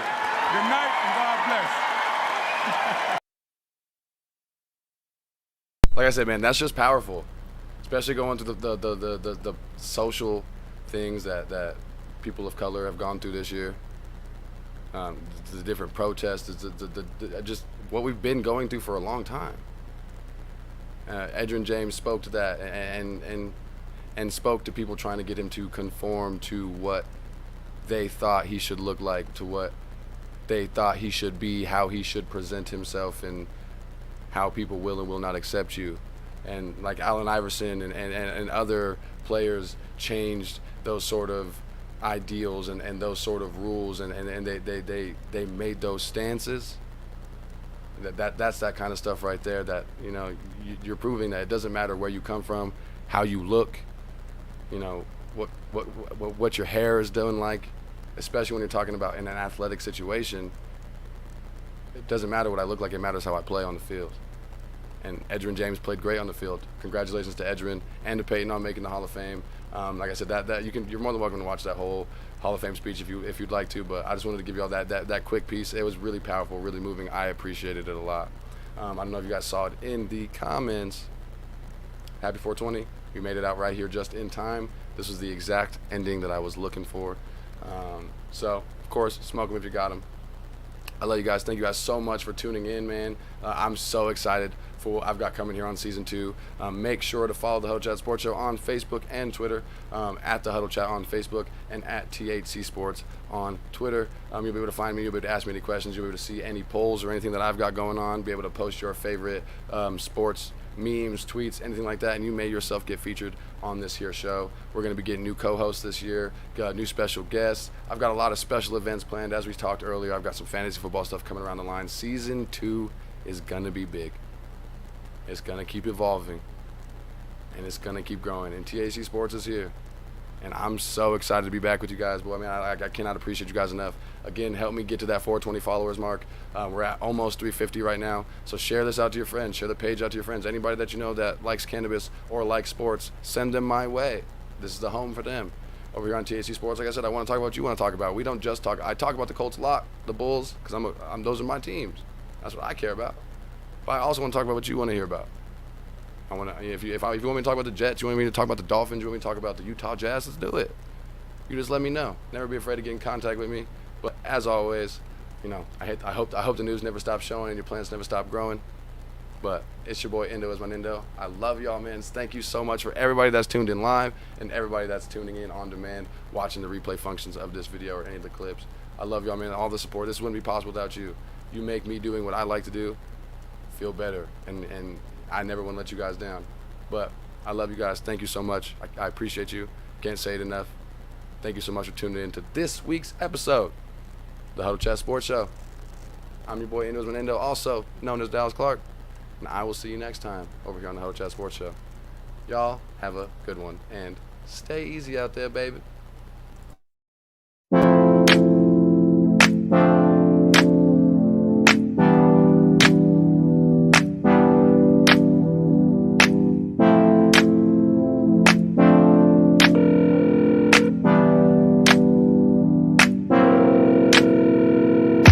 Baby, please just pick up the phone. I know that you're home, I've been so alone. I've been lost in a room and the door been closed. Yo, I hope that it snows so I don't have to go out in the world that'll judge me. Lovely, trust me, ain't looking for no one to fuck me. Love me, touch me, even though I'm ugly. I'm trying to put you on a pedestal up above me. I look in the mirror. It's hard to deny the positive effect that cannabis has had on sports in the past and sports today as we know it. Cannabis is a part of sports whether you like it or not.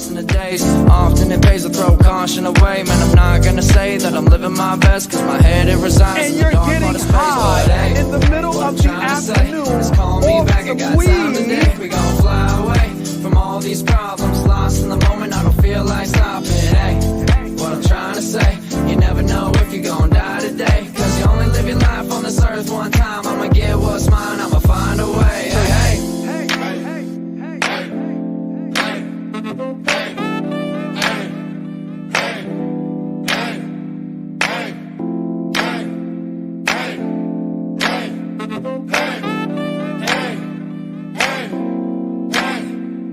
But hey, what I'm trying to say is call me back, I got time today. We gon' fly away from all these problems. Lost in the moment, I don't feel like stopping. Hey, what I'm trying to say